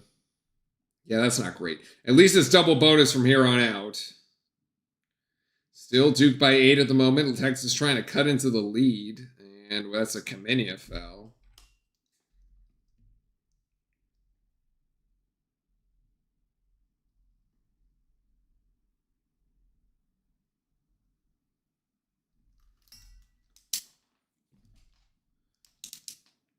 So Texas to inbound here. Duke again cutting slightly into the rebounding and margin here. 33-25, so +8 for Texas. Oh my God, it's another reach by Darren Harris, my man. Oh my God. As the refs are getting happy with the whistles.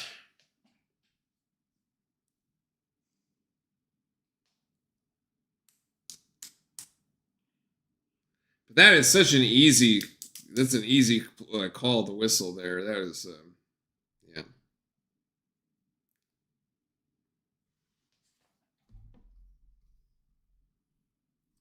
Here's Mark, who's had a quiet game, actually, only 2 points. Pope for 3 again. Looks good. Yep. And that cuts the lead down to 5. So Pope has really got it going here in the second half. 3 3-pointers.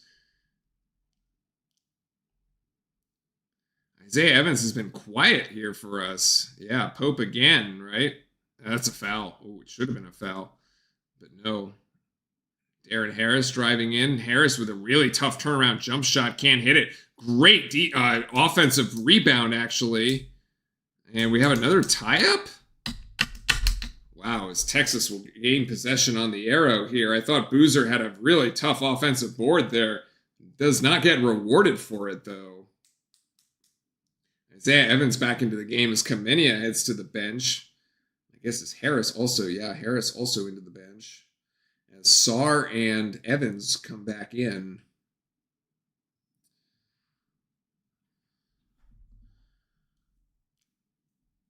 You know, it's really tough when, like, last year, what would have happened here is that Pope, Tyrese Proctor would have been on, that's a travel. Tyrese Proctor would have been guarding Pope. And that would have been like the lockdown defender. Like, Caleb Foster, like, isn't that guy, like that lockdown defender yet. I mean, he could be, but he's not like Tyrese Proctor level. At least I don't think of him that way. As Boozer takes a 3, that is a quick shot that is ill-advised. Yeah, I don't. There's just like, it's like a one and done shot, no ball movement, and Texas is going to score off that. That's really easy for Texas. We're going to need a timeout here if we don't. Yeah, John Shire got to call time. We need a timeout. 7-0 run here for Texas. That was a bad shot by Boozer. It's interesting sort of observation. Remember last year when it was like a couple of these like really close games, and when we were like, Duke just like could not get out of its own way to like extend leads beyond like it really into double digits. We'd always get to like 8, 9, and then we like couldn't push it over the top to like 12. And those were like games where like it didn't end well for us, right? We had a similar situation here. We had a 10-point lead. We come up empty on the offensive side, and now all of a sudden Texas goes on a 7-0 run, right? And it's like a game again. Whereas like we could have gone up by 12, and then you're kind of like, you know, you're kind of coasting a little bit, but like you got to give yourselves a little bit of a cushion. And now you're in a war basically for the next 9 minutes and 26 seconds. This is a war.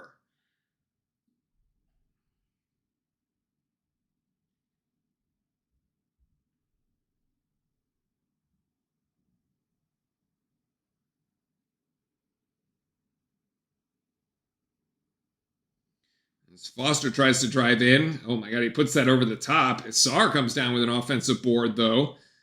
So very fortunately, and Boozer has it at the top of the key. We need to get Boozer. Needs paint touches, man. Foster, all right. Caleb Foster there with the pull-up jump shot. It's just difficult, though. I'm not really sure I'm a fan of that, but like Boozer needs touches in the paint.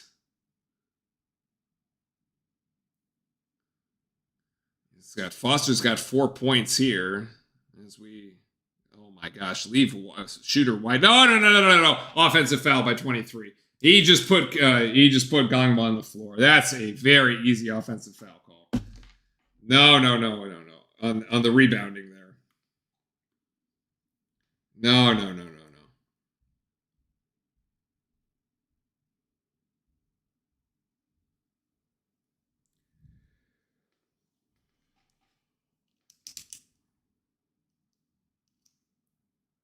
Are we actually shooting off this?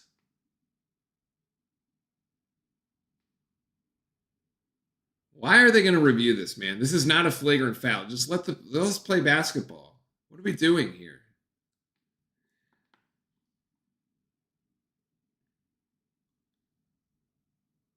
Oh, okay. They're reviewing because they think the left arm went high. I mean,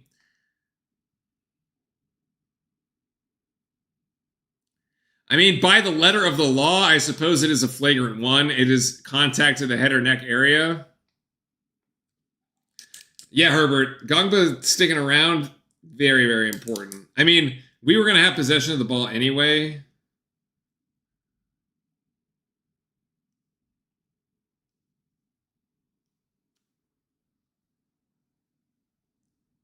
Yeah, I agree, Cat Fan. I think it is also. I think again, as written, it's a flagrant foul.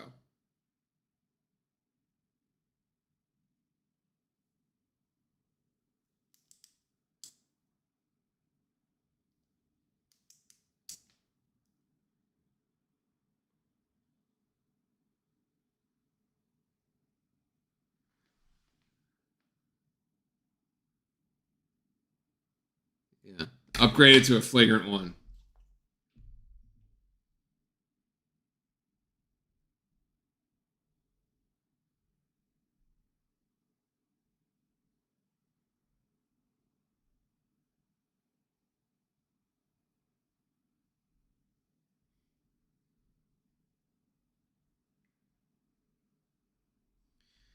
Yeah, I mean, it's not like the interesting part is like he clearly doesn't like intend. There's no intent there, right? But like it doesn't matter what the intent is or not. So Gongba at the free throw line is a bit of a roller coaster, though. He does make this first one. But look, here you have an opportunity to really break the game open. Or really seize the momentum back, right? Texas was charging back. It was a 7-0 run. John called a great timeout. We kind of steadied the ship. Gongba hits both these free throws. You can come back, side out of bounds, run a play here. You get a 2. It's a 4-point possession. You extend back out to 9. You get another stop. You go up 11, and then you're like back in control of the game. So like, actually, like a very, very important little bit of the little sequence here. Let's see if we can cash in. See, Evans has been quiet. Here's Evans. Speaking of, that's a 3. It doesn't go, but a rebound. Gongba here is an offensive opportunity. That's a foul. It's a foul on Weaver as it'll send Isaiah Evans to the line as Weaver was fighting for the ball.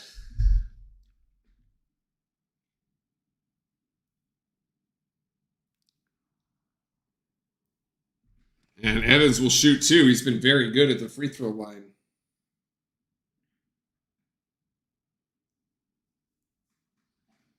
Second half free throws 0 for 2 for Texas, 12 of 13 for Duke. Really, that was Gongba missing the front end of a 1-and-1 as Evans hits this first of 2. So again, this is your 4-point possession right here. Again, Texas 48, Duke 57. Get one more stop and another 2. And now you have an 11-point lead as that one rolls in. 57-48, and Isaiah Evans is now up to 19 after hitting 4 free throws in the second half.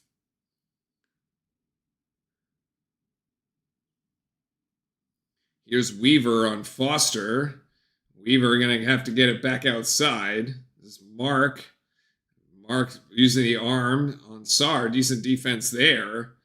Weaver again. Weaver, really tough shot. Come on, Boozer, get that rebound. Duke comes down with that one. And now here's the opportunity. You're up by 9. Cash in here. Let's go. Let's see it, boys. Come on. Make it happen. Make it happen. Get Boozer a touch here. You got 2 bigs at the top. Oh, beautiful look. Evans with the hesitation. Boozer with the assist. Evans with the hesitation. His man goes flying by. And it's an 8-0 answer by the Blue Devils as Texas calls the timeout. Yeah, one of the Texas players, Nick, got the flagrant. Now you've opened up the 11-point lead. What a great timeout call by Jon Scheyer there when Texas went on a 7-0 run. We called it right here. We're like, Duke needs a timeout. Jon comes in, calls that time, and is exactly what the doctor ordered.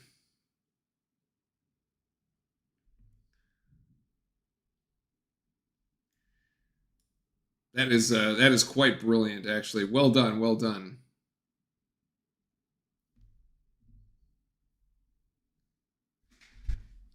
It was just a flagrant one. 1 second, I'm gonna grab another drink.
All right. I got my protein shake here. I'm stirring it up. We're going to make some noise here for a second.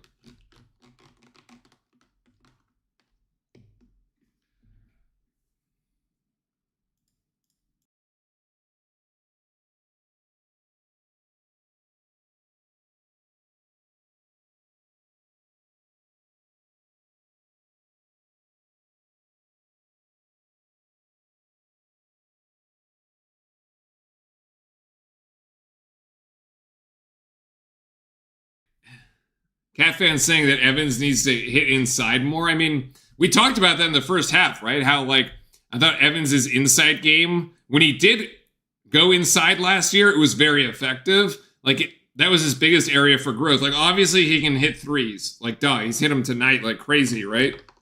Like, we know that. That was like the... But in order to be a not one-dimensional player, then... Yeah, his inside game... Send it, my man.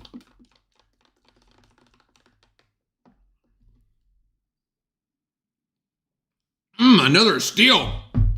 Look, the Gungba defense, tremendous. Okay?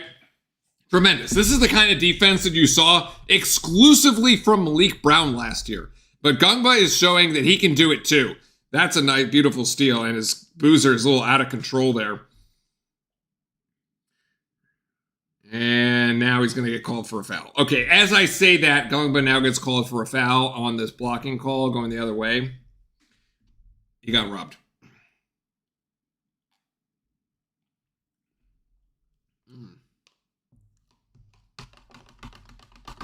Yeah, that was subpar. But it's okay.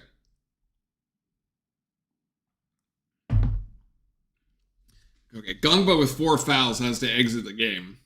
That's not great. And Texas does convert on the 3-point play. So that brings it down to 8. Yeah, it was 11, and now it's at 8, and we have stoppage play.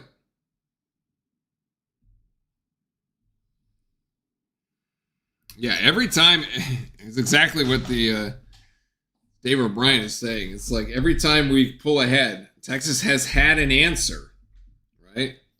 So not going away quietly here. 7 minutes to go. Yeah, I don't know what if he's up. Like, I don't, Skylar, I don't know if, like, he's injured or something. Caleb Foster for 3.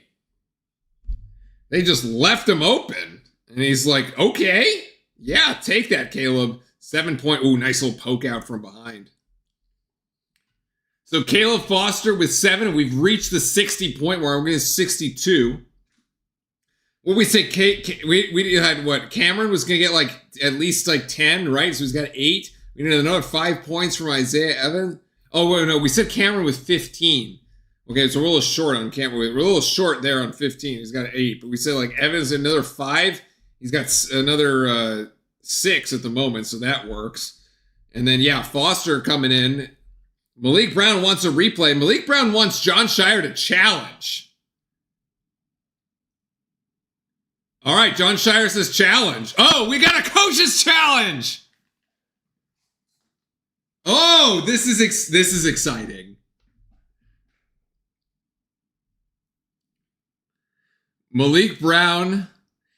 Jon Scheyer looked over at there was somebody on the bench that Jon Scheyer consulted with. It looks like before he challenges, it looks like the guy was holding a tablet. I wonder if the teams have like these angles of the video feed. And he like Scheyer looked at the guy and then he decided to challenge. But I actually don't know if this challenge is going to succeed. Because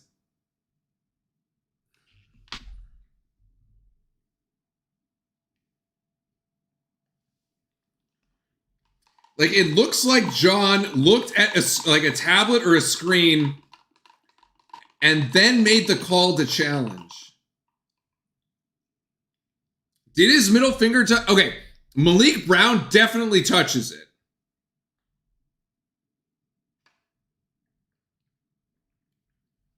Let's see. Malik Brown for sure. And then, like, is Wiltshire still holding it? I mean, he's lost at that point. Unsuccessful.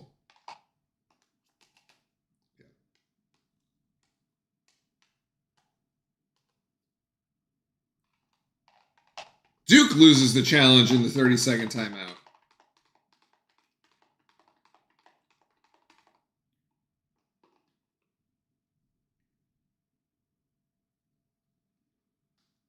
Yeah, Duke loses the challenge.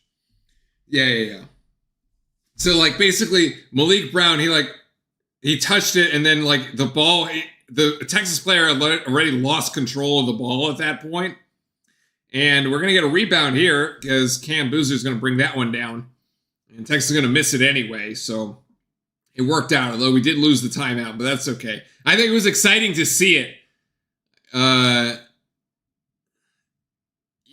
It was exciting to kind of see the challenge, like, actually work. Oh, my God. They're going to call that Are they really going to call that a moving screen?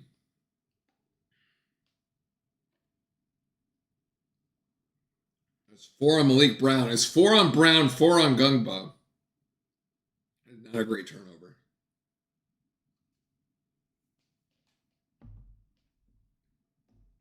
That is not great.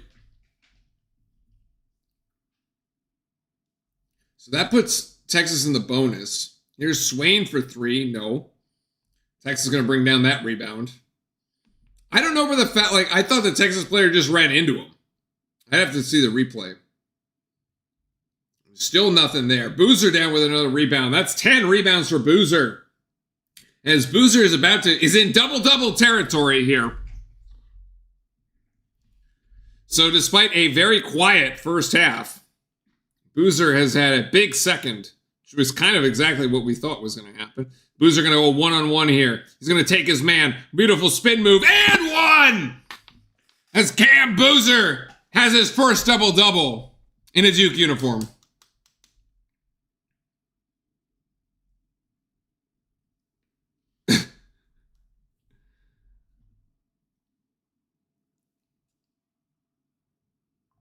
That's the 4th on Cody.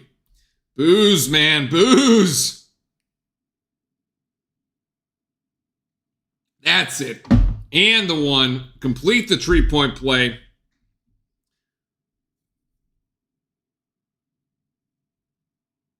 Fifth Duke freshman with a double-double in his debut. I wonder if Cooper Flagg got one. I can't quite remember.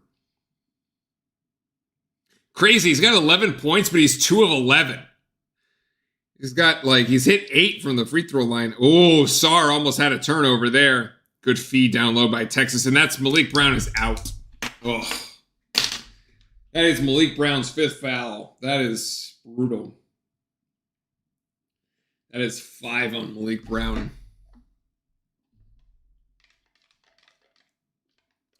Ay, ay, ay.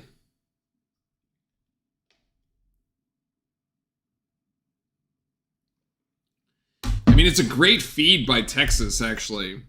And go to Traore here. Malik Brown was just out of position. Yeah, he played all right. He had some good defensive plays in the first half. But yeah, he was out of position on that one.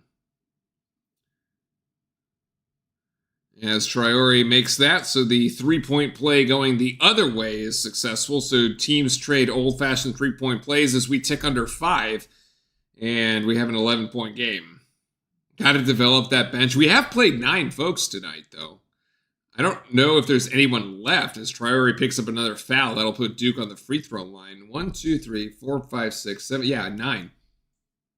There's like Ufo-Chukwu is like the only one left. Really.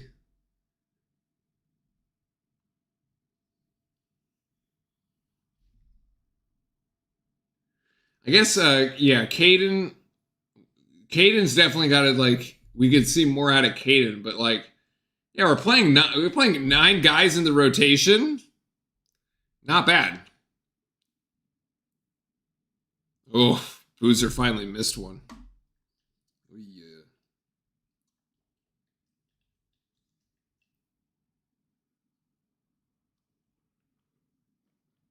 Wilkins is a good. Oh, hold on. Oh my gosh, Boozer missed both. Ah. Oh, Sebastian Wilkins. Yeah, the kid kid from Boston. Actually, went to school in New Hampshire, but like he's from outside of Boston. So we still have an 11-point game here with 4:20 to go. Traore couldn't get it. Duke with the rebound. Oh my gosh, the Texas team screaming for you. Sean Miller halfway onto the court screaming for offensive goaltending or basket interference. I'm not sure. I mean, they definitely went and they definitely hit the backboard, but Foster gets it out to Sarr. Sarr, 3! Damn Sarr. Jeez, he shot that one from Raleigh. We have another foul on Traore. We got a foul on Gungba here. Is that 5th on Gungba? Oh my goodness. All right, so our big men are, so there's the Duke, 2 Duke big men have fouled out. So Gungba's out and Malik Brown is out. That leaves Boozer as the only remaining big. That is not a great position to be in. Yeah, that's not fun. At least we've hit the under 4 timeout and it's like late in the game. But yeah, like Boozer thankfully only has 2 fouls. He's playing very smart. I feel like Duke last year, I feel like we had more height.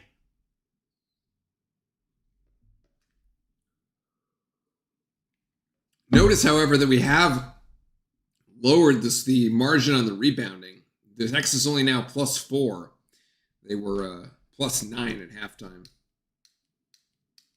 Cat fan going with the Lightning and the Avalanche game still. Nice.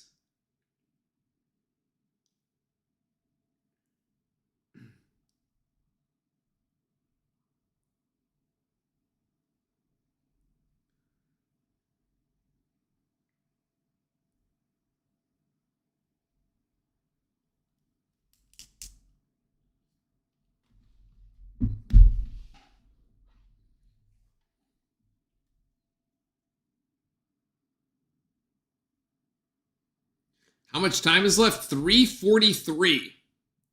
And Gungba was the one that fouled. And Gungba is now out. Yeah, not good. So Gungba has fouled out and Malik Brown has fouled out. Not great.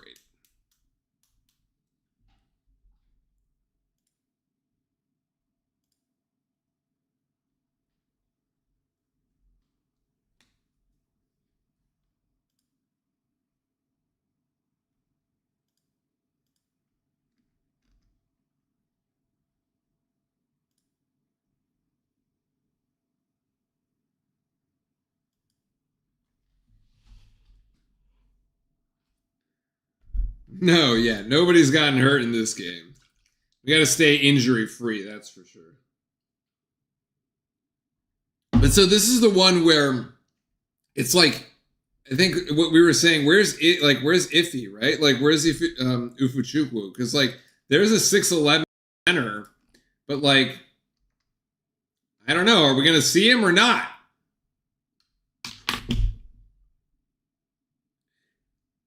Is he just not ready to play?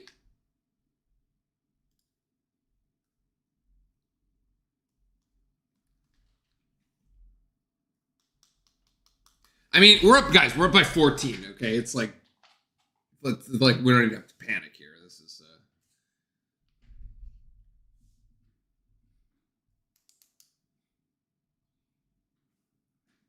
Traore shooting free throws here. I mean, we could just take 30 seconds off the shot clock, and we could probably win. Okay, he misses the 1-and-1, so that's a gift. That's basically a turnover. 30 seconds off the shot clock here. I do not want to see anybody shooting this thing with more than 5 seconds. It's Boozer driving in. Boozer going to go on Traore. Boozer going to finish over Traore. I'll take it. It was before 5 seconds, but fine. You get the 2 points. Duke by 16 at the moment. Kamenia back into the game. So yeah, we have not seen. We're gonna have to like investigate what the deal is with Ufuchukwu as to like why he isn't playing. But 3-pointer no good by Texas. Sar down with the rebound. And now Duke in firm control here, up by 16. You see, it is crazy that Isaiah Evans ended with 21 and like only 6 in the second half. We're just like, he just like totally forgot about Isaiah Evans. And Duru Jr. here. We like completely forgot about Isaiah Evans. He only scored 6. Only 6 in the second half. But still like the leading scorer. It was like the Boozer show in the second half. He comes up with 13 points. 13 points and 12 rebounds, essentially in a half. He basically put up a double-double in just the second half. I think he had 3 rebounds at halftime. Close enough. He gets one more, it's like, you know, make it, right? Kamenia makes the first of the free throws. No, 12 rebounds. Kamenia misses the second one. And Duke almost, Caleb Foster almost with a steal. Man, we were up 17 and Caleb Foster is still hitting the deck going for loose balls. Beautiful to see. And that's going to be a foul as Texas will go to the free throw line here.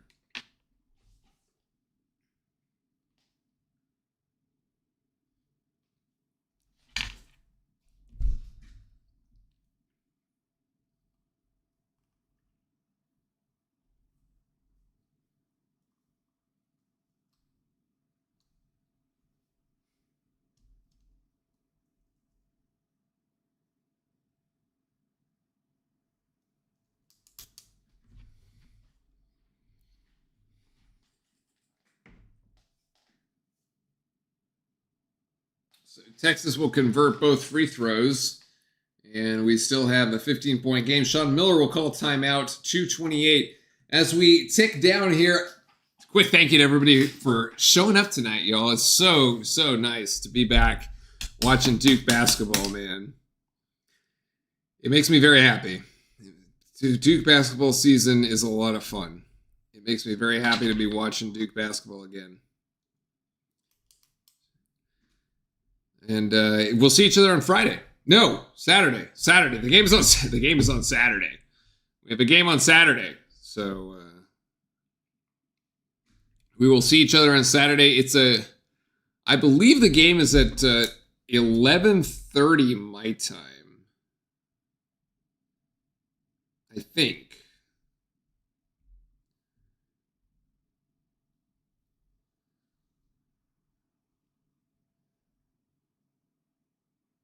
No, it's 12:30 my time. It's 1:30. What a weird tip-off time. 1:30 Eastern.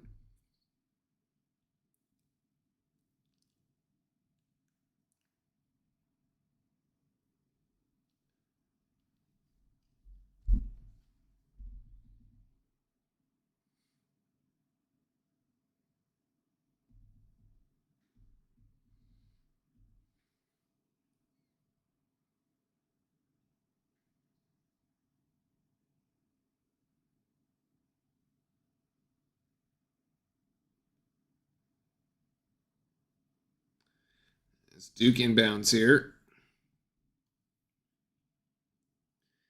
Texas coming with a pretty strong press, actually, and will now drop out of it. Should take under 2 minutes here.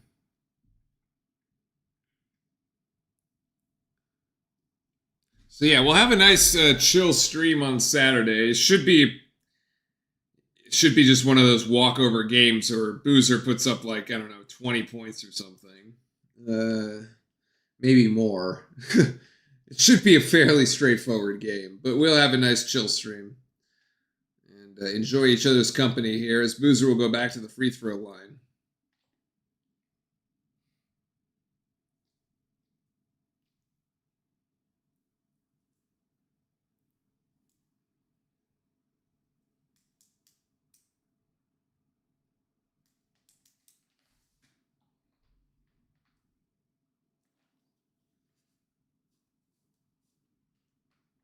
Yeah, so Darian Peterson there is the Kansas freshman that we were talking about earlier.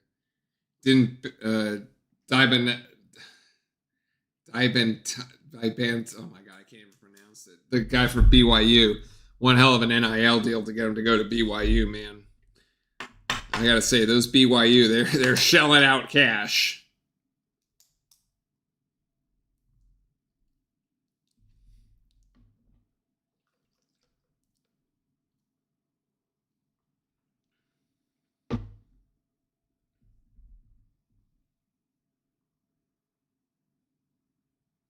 I also love the Central Time Zone. Not only do I start the game at a decent hour, but I finish the game at a decent hour.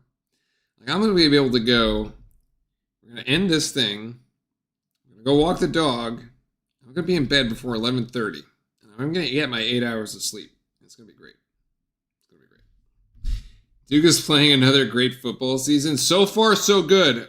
Who's our game against? We've already had our bye week, so that's another rebound for Cam Boozer, by the way. So now he literally has a double-double in one half of play. And I thought Sarr got fouled there, but Texas with the press. Going to give it to Boozer. Boozer, nice cross court there to Evans. Evans for three. No, that was going to be the extra dagger there. And that was really going to put the game away. Could not connect. A wide open three misses. Pope, who got hot, hit 3 3-pointers here as Evans misses as Evans comes down with a rebound. And I think Sean Miller is going to call off the press.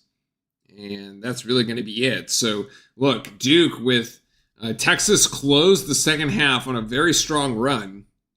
Remember, we said Duke could not score for 6.5 minutes. And Texas is going to get a steal here as Foster was trying to dribble into the paint. And Swain can't get it. Duke with another rebound. No, anyway. Texas closes on a 7-0 run, go 33-32.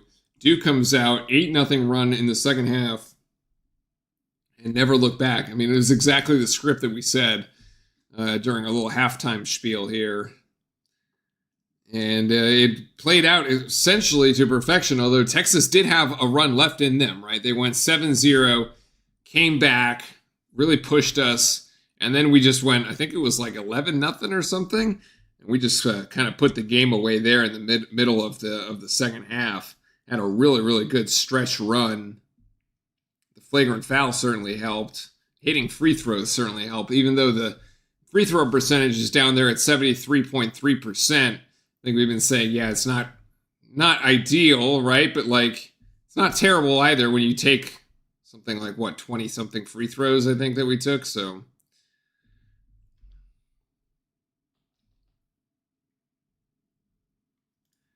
What do we have? As Evans with the throwdown. Yeah, 22 of 30. So yeah, when you take 30 free throws, I mean, the percentage, 70% of that is going to be pretty good. So that's going to help. That's going to help the cause.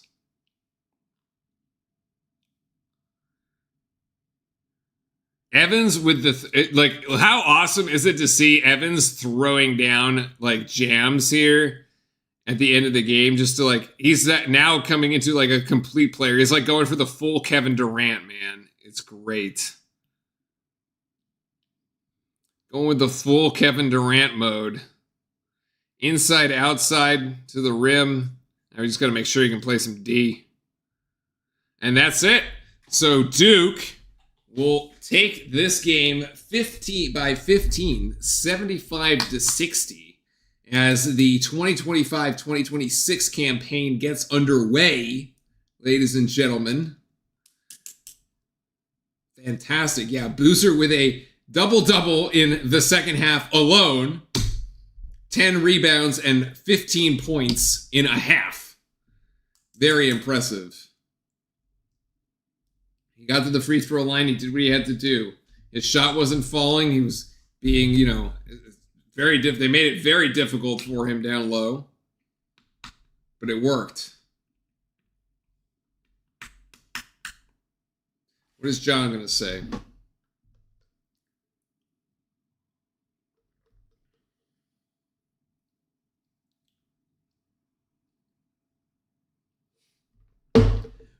John said we have to figure out how to get off to better starts in the first half. Obviously, my brother in Christ.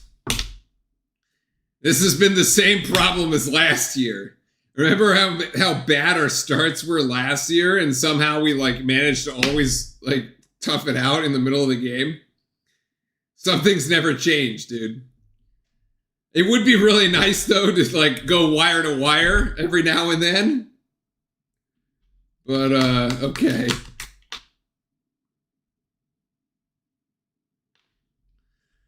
Too funny. I feel like I have deja vu.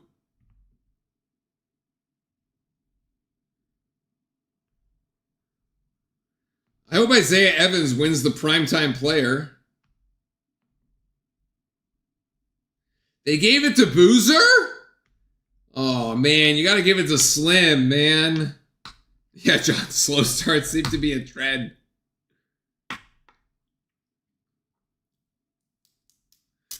Well, we'll see if we can avoid the slow. We'll see if we can avoid the slow start on Saturday. How's that? Okay.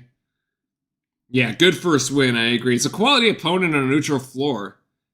Look, it's like probably ends up being this is a quad 1 win. So just rack. It's a for sure a quad 2. My guess is it'll probably be a quad 1 by the end of the season. So like, just start racking up the quad 1s, man. You got to make your case. You got to make your case for that one for a number 1 seed starting now. The national championship is in Indianapolis, and for those Duke fans out there that are superstitious like me, you know that we win when the city ends in Appolis. So like, it was we were robbed of it last year, and we're back here for a second helping.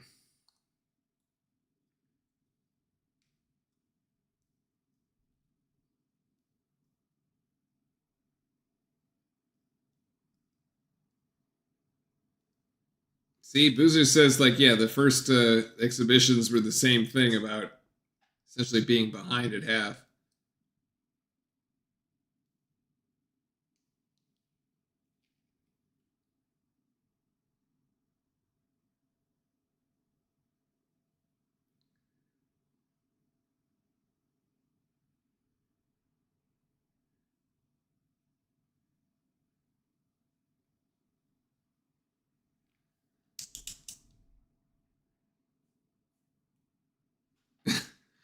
It's actually kind of a cool little interview that they're doing here.